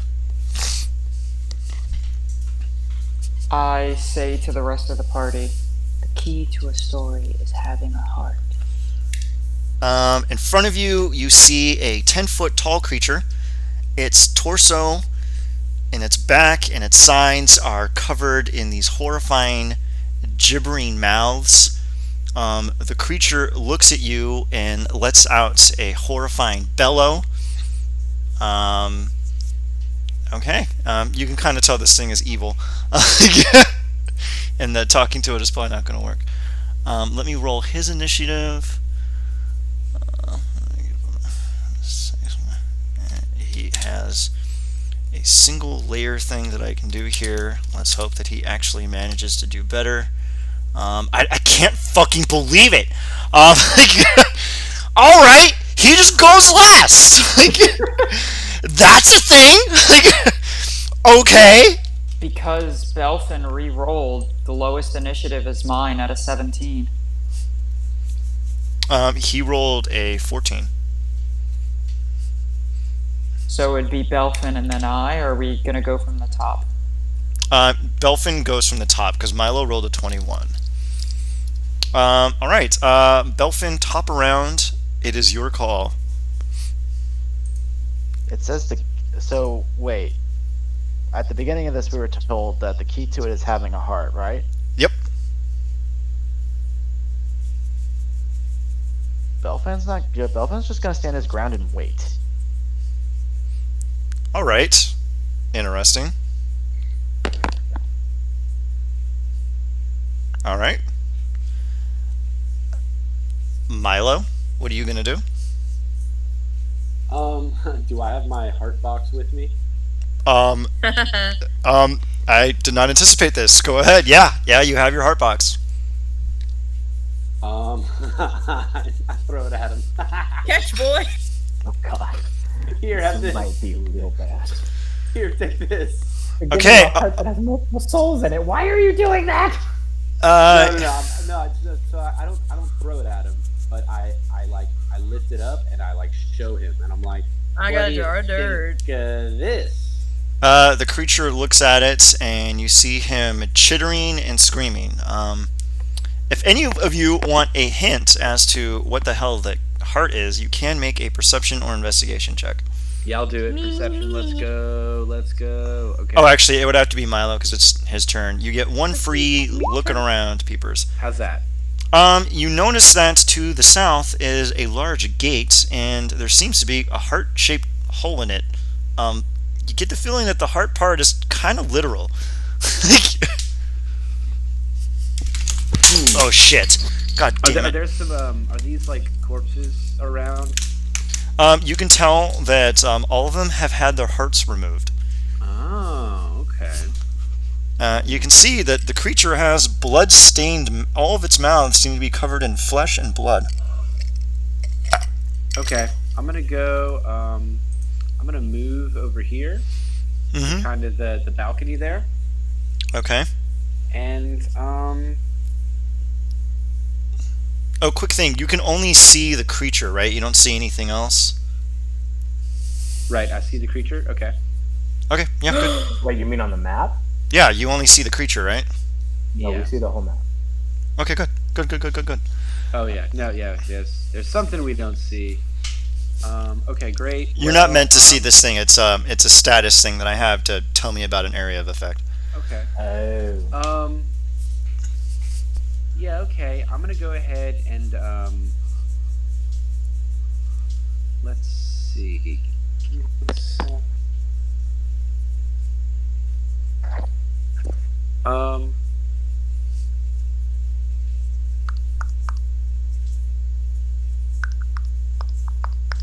Yeah. Okay. I'm just going to I'm gonna check it out. I'm just gonna kind of be here. All right. Interesting choice. Silas, what would you like to do? Okay. Oh, Yep. I want to take a blowgun needle. Wait, first off, I want to make a perception check. Just cause. All right.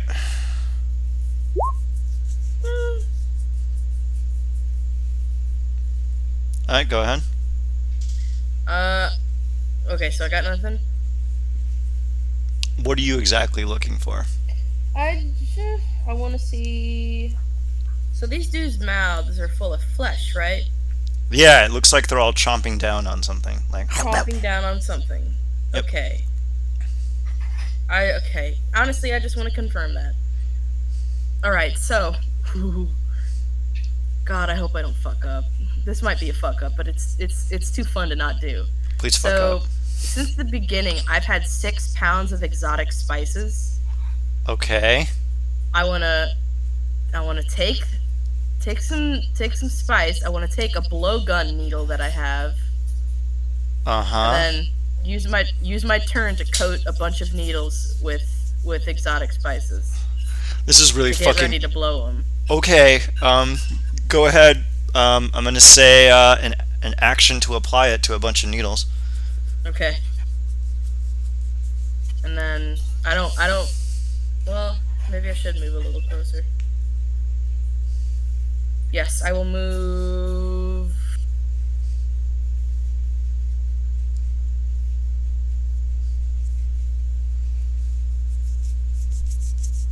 Archa. That's my turn. All right. Oh, once is Bardic Inspiration bonus action? Yes.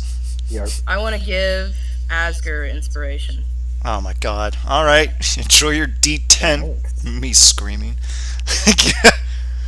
Fuck him up, buddy. Ran on it. Yoo-hoo! Alright, it's my turn. All right. Go ahead, Asger. Ruin absolutely everything I had planned. Alright, so I'm already raging, so I'm going to use my bonus action to pop my wings. Okay. Do so that I can do my extra damage, and then I'm going to use my sight for this motherfucker. Because there are way too many dead bodies around him. Okay. Go ahead. And let's see, and we'll go ahead and do it. What's it called?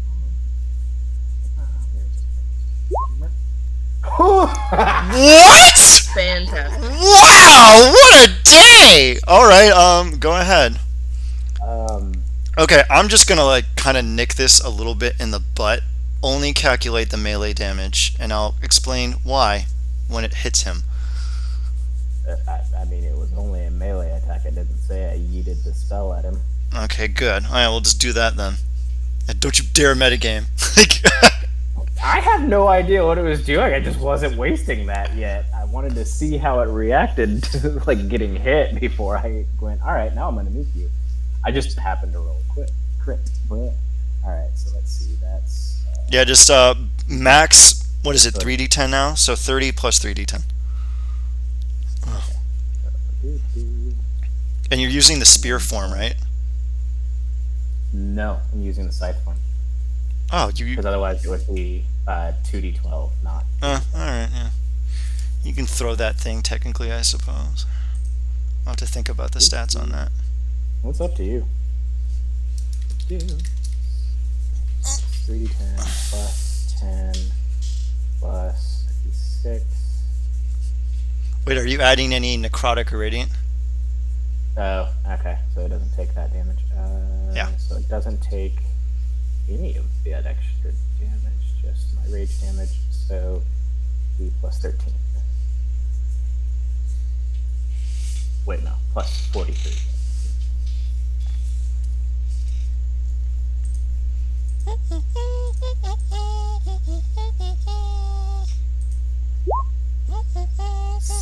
$61 flashing damage. Oh, it's not copacetic. Then I'm gonna. Oh. Fictish, I completely forgot I used my bonus action already.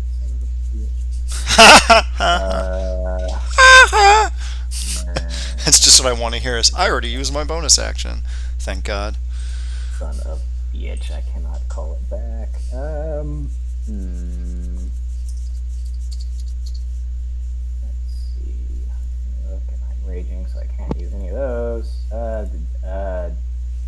Shitballs. Yeah, Asgard just eats it into his face and then goes, fuck.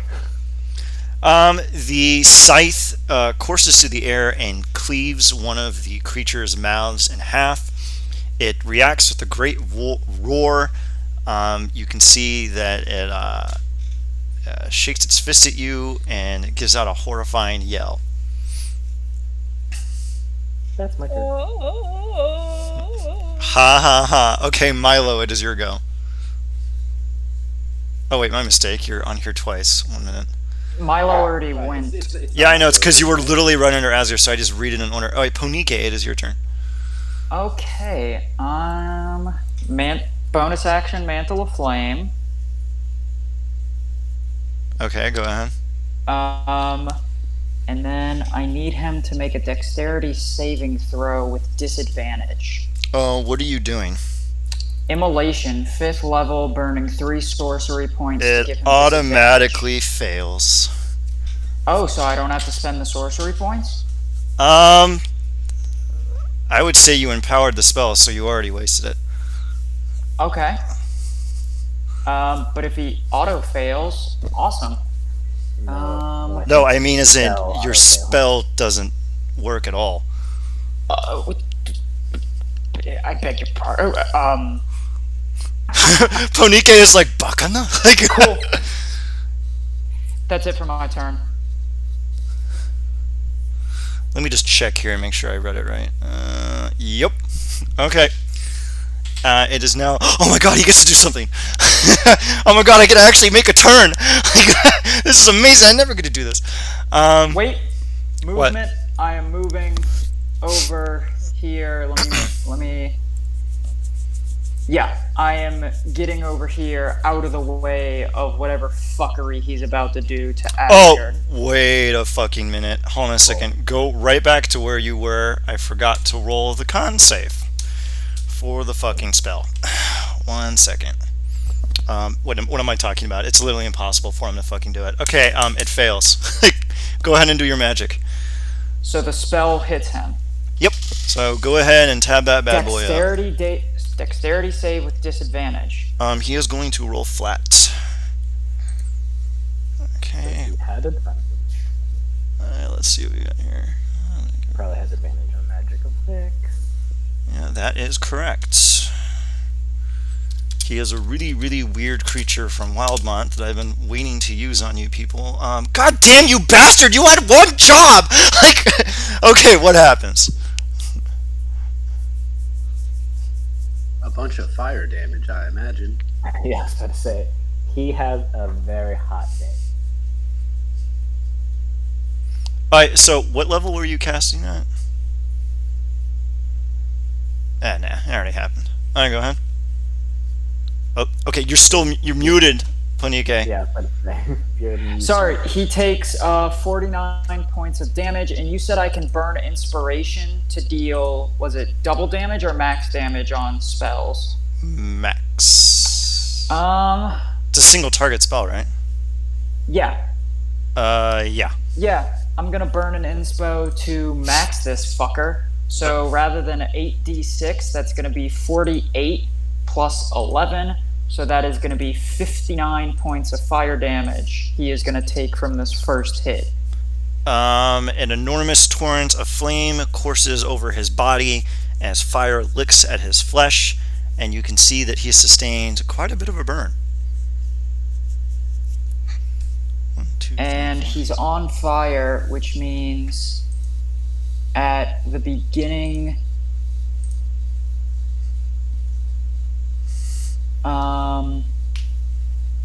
he sheds bright light for 30 feet, dim light for another 30 feet beyond that. Okay, that doesn't really matter. Just tell me if he takes At the end of each of his turns, he's going to take 4d6 fire damage. Alright, can you put that out? No, he cannot. So he just stays on fire. The flames can't be extinguished by non-magical means. Okay, I'll keep that in mind. If damage kills this target, they turn to ash. Okay.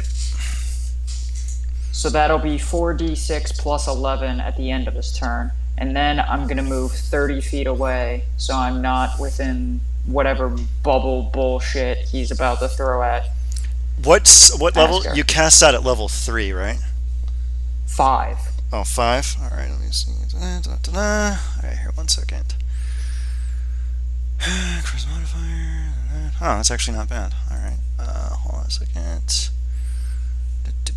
He's going to start his turn, and I swear to the power of fucking Christ, he better fucking pass this fucking DC. He does it. He dispels the fire. And then he is simply going to move a little bit forward. And I'm going to need Asger, Belfin, and Milo to make a wisdom saving throw. Which isn't exactly the world's most difficult fucking thing. Damn, Milo! Ew. Alright, Asger, you fail. Belfin, you fail. I'm in trouble. Yeah, even if you were to throw on the other thing, you're not going to pass that bad boy. It's actually not that bad. It's actually a really interesting effect. I'm going to roll 2 d8s. The first d8 is for Belfin. The second is for Asger. Belfin, you are under the frightened condition until the end of the turn. Until basically it cycles back to your turn. So just make a wisdom save next round. Fucking useful status effect, buddy.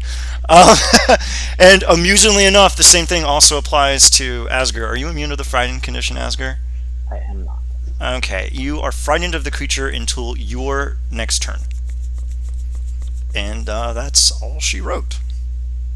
Wait, until, like, when on my next turn? Yeah, so when it's your turn, just roll a wisdom saving throw.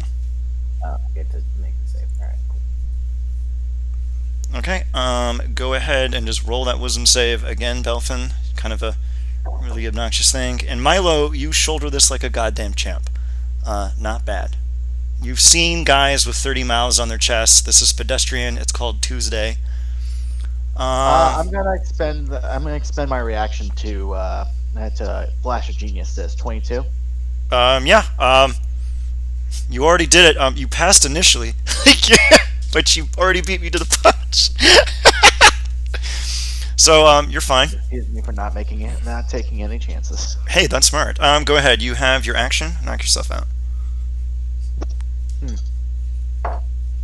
Seeing as we've all decided to put our foot collectively up this thing's ass. Oh yeah, without a doubt. Belfan is going to step just away, right here, and he's going to line up. Has an advantage against magic. I'm gonna fucking firebolt the shit out of this thing. All right, go ahead. And at what level? Firebolt's a cantrip. You see the creature raise its arm, and as you attempt to fire the bolt at it, it fizzles away into nothing.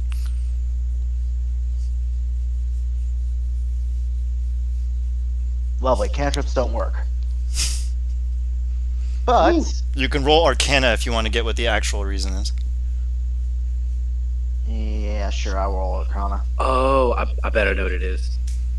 I think I know what it is. I already Okay. know where it is. Some sort of absorb elements action, or something like it. Probably just a magic immunity to a certain level. But he just counterspelled it. Yeah, Punike's right. He just fucking counterspelled it. Oh, It's Ian's favorite spell. Why okay, but I can I can just cast it again through the friggin' gauntlets. So You're about to go ahead. I'm gonna make it. If it's gonna keep doing that, I'm gonna bolt through. 24. 24. Wait a minute, hold on a second. Let me reread this. I'm not sure how to tell you this, but actually, you know what? It hits. Go ahead and roll your damage. Okay. Oh. Interesting. Oh, yep, I already, okay. Evil.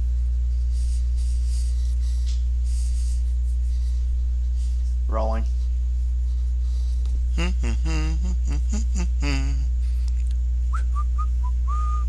30 points of damage.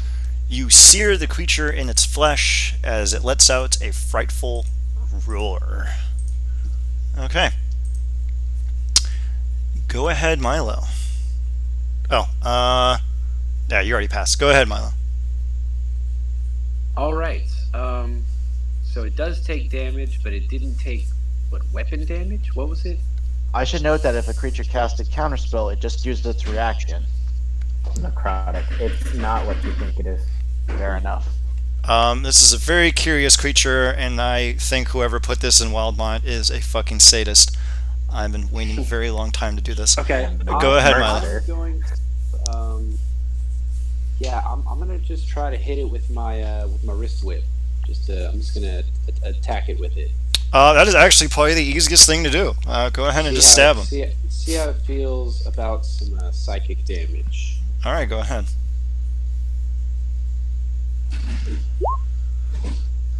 You hit.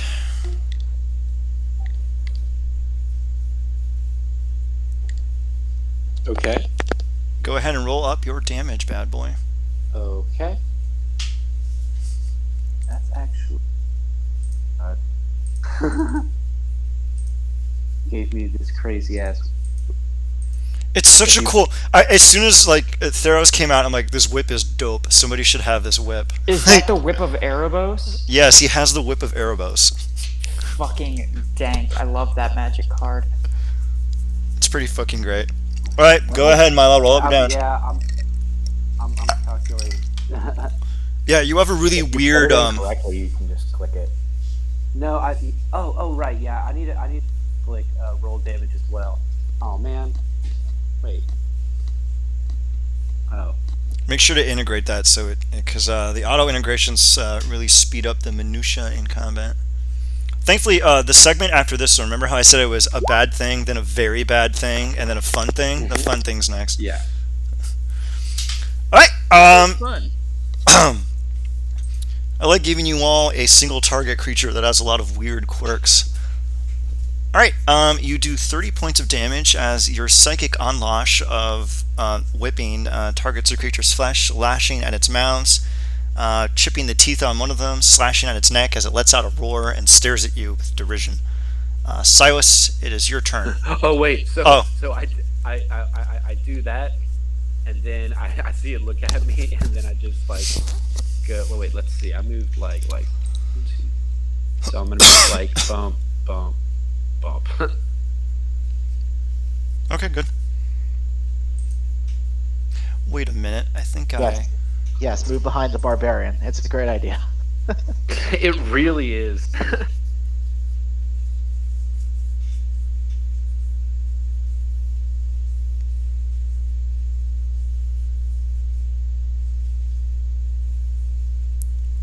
Huh, that's... Okay, alright, I was right. I read it right. It has... The way its special ability is structured is unconventional. It's actually kind of poorly written. Like, whatever. You're good, Milo. Silas, it is your go. Okay. I'm gonna take one of the darts that I put spice on. I'm gonna put it into my slide blowgun, and I'm gonna fucking shoot it into one of his mouths. That was really Or fast. wait, you know what? He's got a nose, huh? A nostrils. Oh, that's way better. Yeah, go ahead. I put it up his nosy. Hell yeah, dude. Roll, Oh, that's roll to hit. That's the Juniper Flonk special. Please, Shot God. up the nostril. Would I add anything, or is this just pure grace of the Lord? Are you proficient in blowguns? D20, dexterity, proficiency. Okay. Swear to God, I think you're proficient with blowguns. It's a simple weapon. Yes then. Alright, roll her up. Please, God, don't kill this creature in one hit. Please don't fucking kill this creature in one hit. Don't somehow crit on this. Just don't fucking crit on this. Do it. Hey. Blowguns only deal that 1 point of four? damage. Is that a +4 for me? I forget. What's your dexterity modifier? It's a +4. What's your proficiency But bonus? Okay, 4. So then 8. Okay. Yeah, +8. Just do a d20 +8. Yep. That does Whoa. not hit. Oh, thank God! Thank you, God!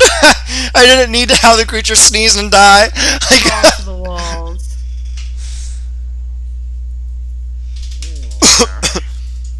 No.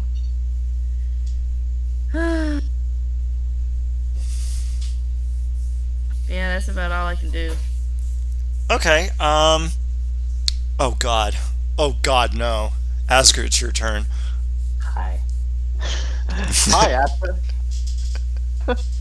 So, I guess make the save first. Doody-doo. What is it again? Wisdom? Yep, wisdom. God, I sort of God, I hope you fail. Stop around, huh? Okay, you know what? I'm burning one of my inspos to make you reroll. Do it. I have 3 left. Haha, hell yeah. Okay, good. Fanatical focus. Okay, then. Ah! You know what? I'm punishing you. I'm picking the version I want now. What? It's the same effect. That was to break the effect. Right? Until you didn't succeed on the prior one, right? And then it came around. So you failed to break the effect. Yeah, okay. I guess you're just frightened of them until the. No, actually, I have to re-roll it every time you don't pass. I mean, this is interesting. Okay, so you roll once, yeah? What the fuck? Oh, actually, this is pretty great. You're gonna hate this. Guess what 4 is? Nah, it's Guess what it is? You're stunned. Thank you, God. Are we really doing crowd control effects on the fucking barbarian? Remember that time you kept getting cucked by that death tyrant with slow? Like, it was like Alright, 4. I'm gonna burn my fucking inspo then. I hate you You're so much. I Alright. will burn all my things. Alright, I'm sure. gonna burn my info and add my.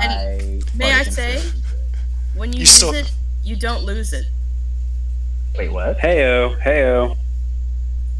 Hang on, let me read it. If you fail the save and add the D10 to it, you get to keep it if you fail. Yep. Mhm. Oh, Unfailing inspiration, baby. nice. Eloquence bard, baby. That eloquence elegance. Kiss my hand. Wait, this is considered the top of round now, right? Yeah. No. 19. I hate you. Out. He's There out. we go. Alright. Cool. And now I'm gonna take a step forward, yank my scythe out of its face, and hit it twice. Holy shit. Oh, sweet Jesus Christ. Alright, go ahead. And I am now very angry, so we're going full bore. Are you gonna call the shot? Are you gonna crit? No, I'm just going reckless. So if it decides to hit me, if it lives, it Um, can roll with advantage. alright, go ahead.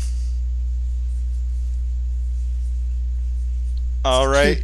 Yeah, you hit. I'm not sorry to tell you this, but you hit. Oh, sweet Jesus. You do 46 damage. Yeah. The creature is now officially at its bloody state. Oh, darn.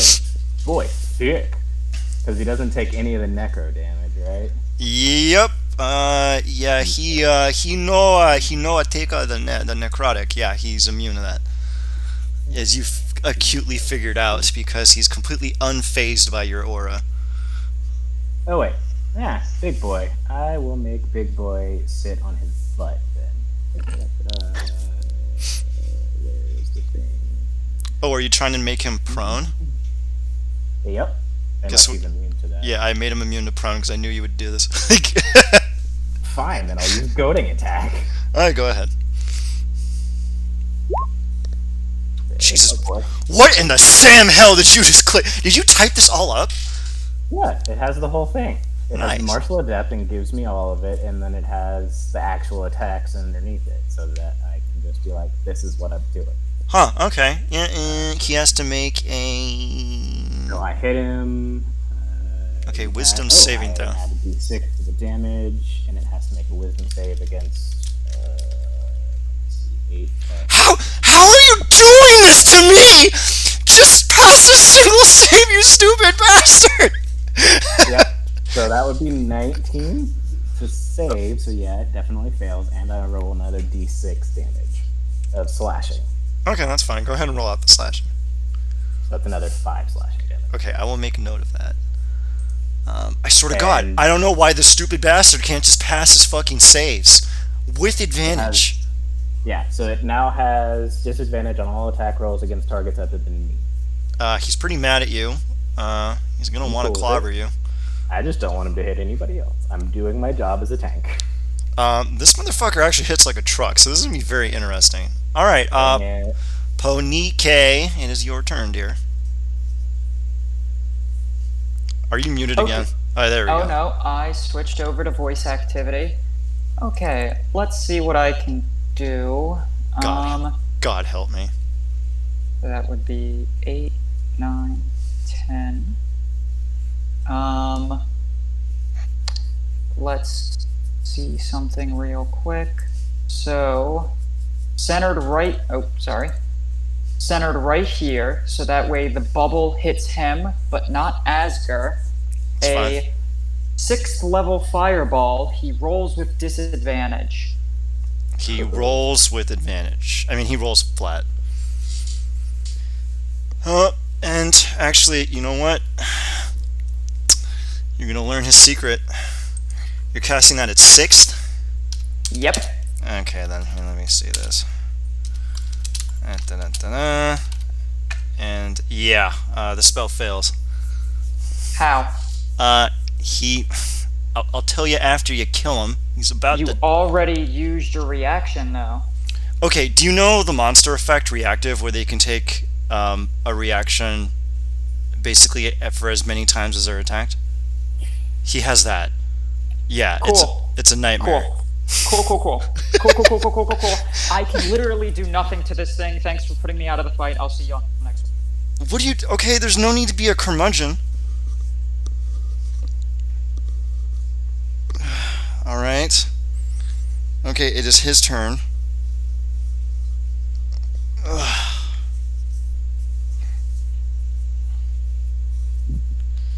He's going to attack a certain somebody with advantage, right? Bring it. Yep, it has advantage. He actually hits really hard. This is like the only thing he can do. Yeah, I don't know what the fuck Are Matt. they undead? Let me check. Actually, are they? I swear to God, if they're undead. Oh, I have thank no God. idea what it is. They're a monstrosity. Thank God. Yeah, I was about to say, if it's undead, I'm gonna be so fucking mad that I accidentally picked an undead creature. Oh. Bring it. If that was the case, we would be doing an additional +5 damage. Yeah, that's true. I would have. Yeah, that's actually, yeah. Everyone got that. Yeah. Yeah. Okay, what the fuck? He makes 3 attacks. One with its mind, 2 on its claws. Okay. All right. Okay, they all have the same modifier, so I'm just gonna fucking do this. Oh my God! It's a miracle from God! I can't believe it. Oh, one I'm- misses. The other 2 hit. Well, he rolls with Alright, advantage. crit too. Awesome. No, still. Well, actually, no. Yeah, all 3 hit. 8. Yeah. all Okay. 3 hit. Okay. How the hell do I do this? Okay, so he does 17. Tell me if any of it is slashing, bludgeoning, or piercing. I'm gonna do. I will God, take half that damage. I swear to God. Okay, 1 minute. Let me just fucking crunch the numbers here. Okay, bite 2d12. And if it does any other damage, I take full. Okay, the following damage is going to be the 12 plus 8. Okay, it is 28 that. on top of another 17, so it's 28 plus 17. Okay, so is the 28, is that halved or is that... Okay, you take different 24 points of slashing from the crit, Alright, cool. and then you take 20 points of force damage, and then you take another 2d10 force damage. So you take a total of 25. Just 25. You take 49 damage in total, and that's after with all the reductions and everything. That is just for one of his attacks. For the other ones that just came up straight, they're actually far less salient. I'm just going to roll them in bulk. This is slashing, so you take 11 slashing. And you take, okay, this includes a grapple effect, but I am just not even going to bother with that, because there's no point. I mean, it grapples me, because if it's an attack thing, usually it just auto hits, but I will break it. Yeah, there's like no point. Like, the escape DC is your hit modifier. There's no point in me rolling it. Okay, and then you take 27 points of force damage. Alright, so... 27, Am I using the wrong goddamn modifier? No, that's charisma. Yep. Yeah, you rolled that right. Okay, that's charisma. Okay. Okay, 27. And he is done. Playing next round, everyone's gonna fucking murder the shit out of him. Alright, go ahead. It is your turn, Belfin. I am going to open up on him again. Alright, go ahead. Salvo number 2 coming down on his head. Are you doing the cantrip again? Yep. Yeah, I'm not even gonna bother with the counter spell. Let's just get him murdered. Go ahead. Yep. So 26 and 16. 26 and 16. 26 hits. Go ahead and roll your damage.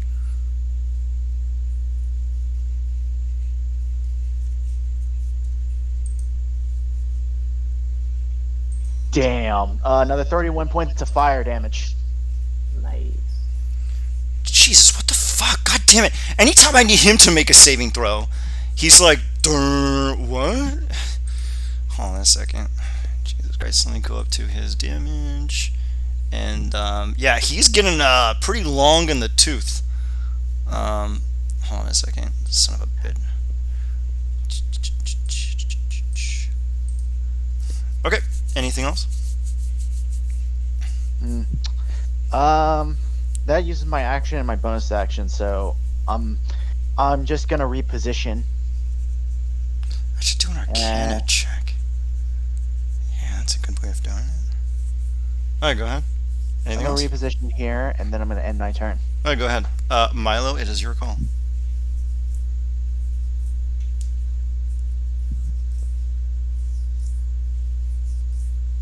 Oh, it's my turn? Yeah, it is. Go ahead. Alright, so yes, I'm going to use my movements to get right behind, and I'm going to attack with my whip. Who's laughing? That's so funny. Who's laughing? No, somebody's laughing at me. So, I attack. Go ahead. You're gonna ruin this guy's day. You hit, actually. Go ahead. Wait, let me double check that. Is it 11 slashing and then the 18 psychic? It's all psychic. You beat him by 2. How you want to do this?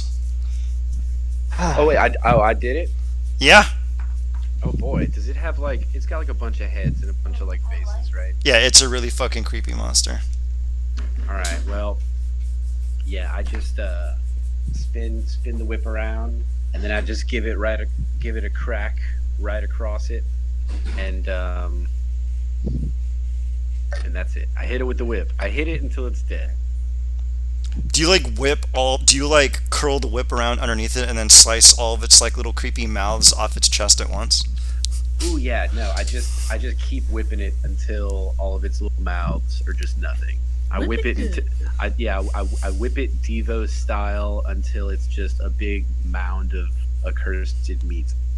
It steps back. You see it seem to almost raise its claws, and then it slumps over dead, and all of its mouths go silent. I was about to say, Milo, you can stop beating the meat now. It's dead. Not bad. I don't get it. Explain that to me. You know what? Actually, I want this. Explain the joke. You mean explain the joke? You're beating a flesh monster across the face. But beating meat. Beating meat. Is this something I should understand the meaning of? For beat, what is it to beat meat? You know, it's like choking the chicken. He just kind of, Belfan, not so subtly, just puts his hands together and starts clapping a closed fist and an open hand and an open palm. That's what he means. Milo, and then Milo starts clapping, and he looks around, and he's like, "Is this applause? Is this for me? I killed the monster." Silas starts clapping. Is this for me? Milo bows. Good job. You actually hear faint cheering coming from seemingly nowhere, and you can see a faint kind of pulsating as the creature's heart stops to beat, and it gives out its last gasp from all of its mouths in a kind of playful cadence. Can I pull the creature's heart out? Yes, you can. How do you want to pull it up? Let me see. Oh, hey, actually, Belfin, go ahead and take an inspiration for your interesting interpretation of that thing. And yeah, that was really good. That was really sound shit. Yep. How do you tear it out, Ponike? So I think it would be really funny if I try to tear it out by hand, and then I just start, and then you see me, everyone sees me like struggling, and then I just go, fuck, and I just start I just make my finger red hot and use it as like a scalpel to like melt through the veins connecting it, and then once I have it disconnected, I'll kind of like look at the door and look at the heart. I wonder if this fits. Are you gonna go check? Yes. You slot the heart into the door, which at first you think, oh, it'll just like fit in there snug and like lock in magically, but it kind of like, it goes in there and it like kind of slowly starts to fall out. Do you hold it in place? I will hold it in place with a mage hand. Ooh, that's actually pretty cool. You hold it in place and it starts pumping, and you can see red rivers of blood emanating from its top and side and bottom, and it starts coursing through the door, and it opens. And unlike the other places that were a murky black, this one is a faint glowing blue portal. Are you all going to enter into it? I walk through it backwards. Okay, who else walks through it backwards? I don't. At this point, Asker is annoyed and he just walks through it. I walk through. Alright. You enter into a beautiful room. Oh shit, 1 minute, I forgot to actually set myself to the new map. Look at that dude. You see a dead satyr in front of you. He has a strange black veil over his face, and there is a large illuminated door in front of you. There is a small, the satyr has a series of scrolls around him, and the veil, and that's actually about it. As you can tell, he's barrel-chested and he likes to show it up. Well, he did. Oh, actually, there is one thing written in Sylvan next to his body. I'm going to assume the rage is still technically applying, so I'm going to PM it to A little bit. I'm going to PM it to both of the jackasses that speak fucking Sylvan. And you can see that this is written next to his body. Quite a curious turn of events. Secrets that sour, secrets that scathe, only that which you would take to the grave. Ponike, as you see this, you see that there is a strange pedestal in front of the door, and it seems to require a series of hands to be placed on it. How long has this guy been dead? Give me a medicine check with advantage. Actually, you would know. He has been dead for for what seems to be a few days, but he's actually in pretty good shape. Wait, so it's not the same guy that we just saw? What do you mean it's not the same guy that you just saw? Wasn't one of them a satyr that was outside of the thing? No, this is a different guy. Annoyingly enough, I was like fake corpses, and the only one they had available was a satyr. Amusingly enough. Okay. Actually, I'm going to say that the guy has been dead for a few months, but is in strangely excellent condition. Apparently, whatever keeps the magic around here in circulation has kept the man strangely fresh. But he's dead as a doornail. You can tell that there is no lingering of a soul here. It has departed to whatever great beyond the Fae go to. I lift up his veil. As you touch the veil, you sense death magic emanating off of it in a way that is eerily familiar to you, Ponike.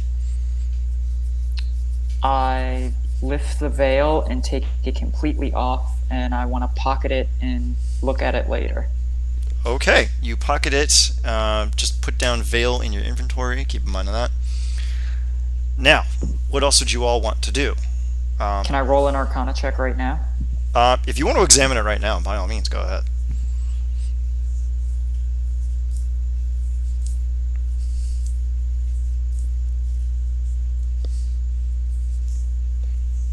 Is anyone else going to be intrigued by this strange veil draped over this man's head?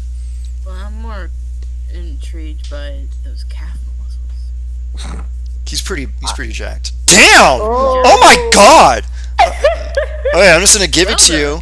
As you're poring over the veil and everything, you see Asger looking at you with strange intent, almost like he's looking at something familiar. And that's the missing puzzle piece as you parse the veil. It is an artifact of hell. It is a hell's funerary veil, and you can tell that it is full of, I guess the easiest way you can describe it is divination magic relating to death, but specifically history. You're rather intrigued by it. You get the feeling that if you put it on, it's not going to do anything especially dangerous. I put it on. You put it on. I mean, the worst thing that can happen is I get true death, and that's what I want. The worst thing that could happen is the best thing that could happen. Oh my god! You put it on, and you see the room full of people, and you see the satyr in front of you giving a lecture. And he's talking to the rest of them about something. Now, I think the most... What's he talking? Okay, I'm about to tell you. The most important thing we have to take into consideration are stories, ways of life, modes of being. Every little cultural artifact, every little story told, every little strange eccentricity can disappear forever. And it is our duty to preserve these things that would otherwise become secrets, lost to the ages.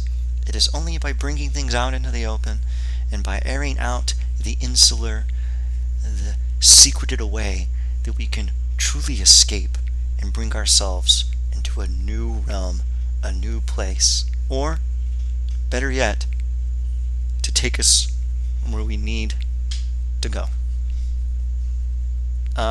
Do you continue listening? Yes. He continues to talk about the topic. He's basically talking about how I am the historian. I preserve modes of being, cultures. He's basically the Fey equivalent of an anthropologist, except he collects he collects almost anything and anything. Furniture making, a particular person's very specific way of writing love letters. Like, he wants to preserve every little tiny thing that would otherwise be lost to time. A very specific way of living. He collects Syrian funerary practices. He collects kobold rock paintings, etc., etc., etc. He doesn't want a single thing to be lost by time. He wants to create a place, an artifact, a situation where things can live eternally, always in the minds of those that would appreciate it.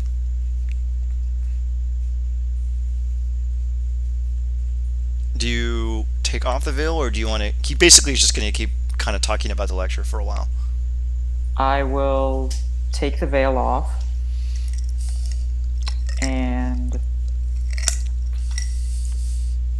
go, well, we found the historian. Now he is history.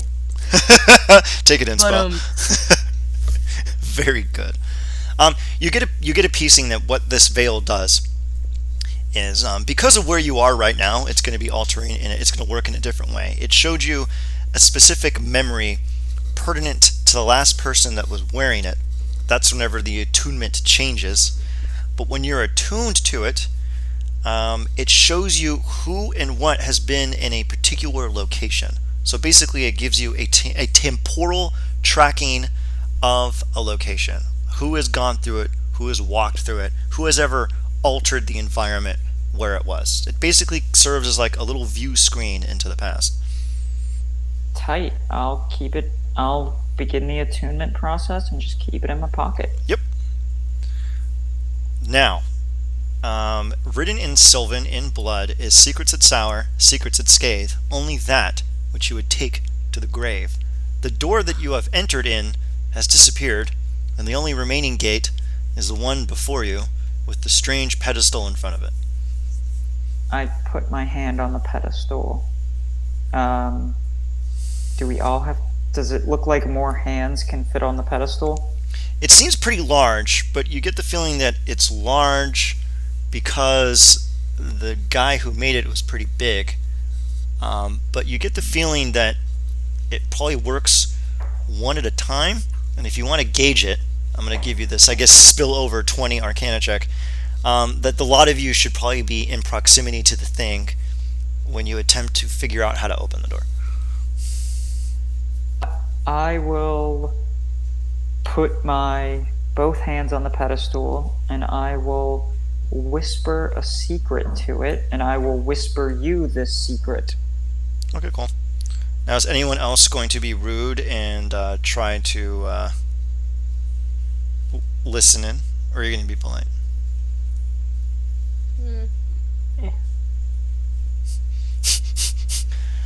Removing a person's hands, cutting out their tongue, totally fine. At least listening in on someone's private moment, just rude, just unspeakably rude. Hanike scares me the most of everyone here, so I will not be listening to hers. Okay. You see how there's like a weird reflection of the door? Just basically keep yourselves there. Oh, Milo, can you move yourself up? Yes. Okay. Ponder the secret that you want to tell the door in order to escape.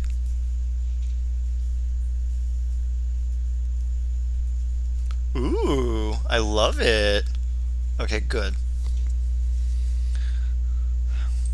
The door, you can see a faint, shimmering, pale blue light appear above it as you whisper this to the door, Ponike.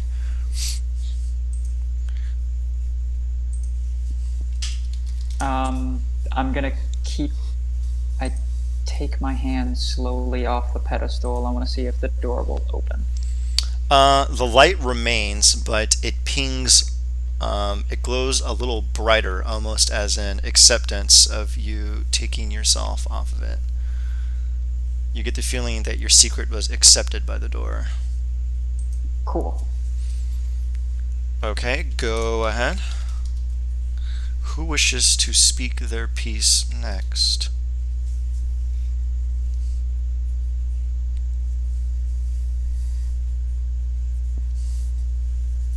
How about you, Milo? Do you wish to speak a secret?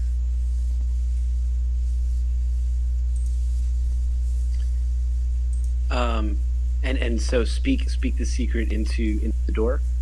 Yeah, you can whisper it, or you can say it aloud. It's honestly your choice. Yeah, I'm gonna go right up to the door, like put my hands, like cup my hands up to it, and whisper something. Alright, send it to me on Discord what you whisper. I made the mistake of sending it via... Yeah, don't do that. It's a pretty dope reason, though. I sent you the second half of the secret on Discord, though. Alright, is anyone going to be a dick and listen in on Milo? I mean, we all have... You can't. What do you mean you can't? Your ears are not powerful enough. We all I whispered all- really soft. All we right. all have one language that we all have one language that's exclusive to us. So unless old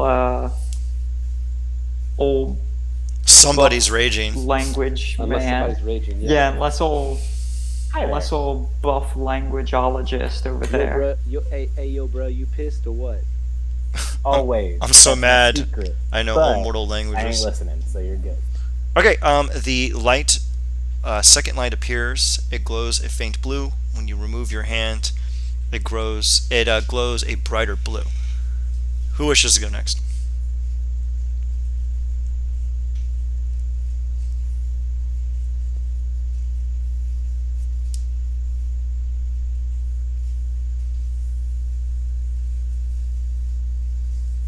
Okay, you all, not all at once. Okay, I'm just picking. Belfin, you go next. All right. Ooh, that's a good one. Gonna physically move you to the door to keep right. immersion, and then I'm gonna move everyone back to keep immersion. All right, go ahead, Belfin. I mean,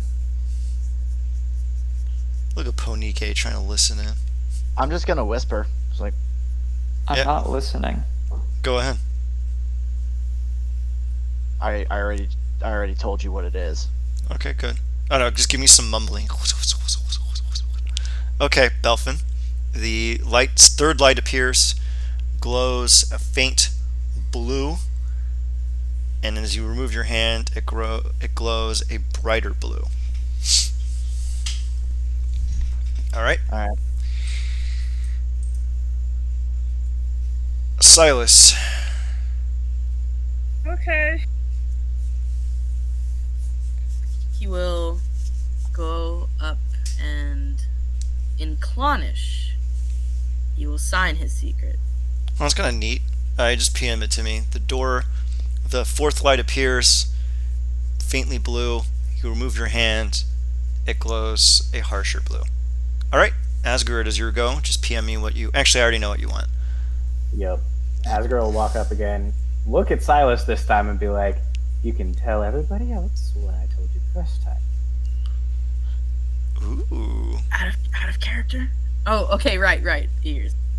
You Oh. just see Belfan. You pull out his earplugs again. Yeah, everybody, plug him up. And Belfan covers his ears. The fifth light appears. It glows a faint blue. Oh, Ponike didn't cover her ears. She was like, "Why are we covering our ears?" Oh, Nike, cover your fucking ears. Cover him. He says it in a secret language nobody else knows. I think that's how everyone covered their asses, fucking speaking the one language nobody else knows. yarp. The fifth light appears. The door swings open, and you are bathed in a sweet, supple light. And as you look within it, you see the thing you desire most. And while we end the session, when you say we go around and you say what you desire most that you see within the confines of the door, and then we're going to close out. Asker, since you're up there, what do you see? Asgard sees himself as the new, unbiased, unjudgmental aspect of the cycle of life. Ooh. Milo, what do your fiend eyes see?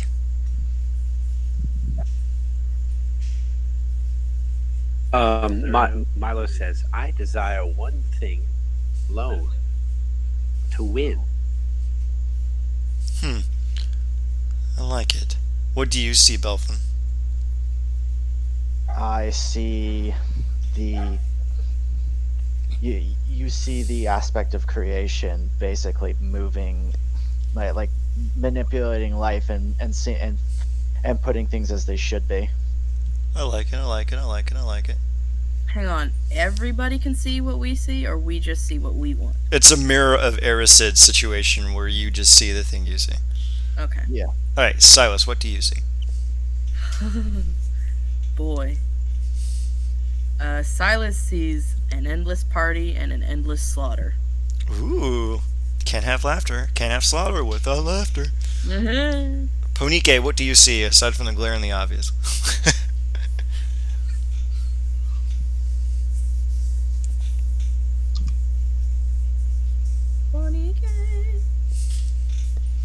She sees Anella, a beautiful drow, in a large sun hat. Oh god, sun hats are great. Well, excellent job, everyone. When you walk through the portal, we will be covering that next time. It's late in the evening, which means next session, when we start off, it'll be day 2. Now, next session, do you all want to clobber the sisters? Yes. Okay, perfect. I have that prepared. I will work on the tail end. Everyone send me what they want to do downtime preparation-wise for that, and I'll get it taken care of. Alright, good job cutting the recording.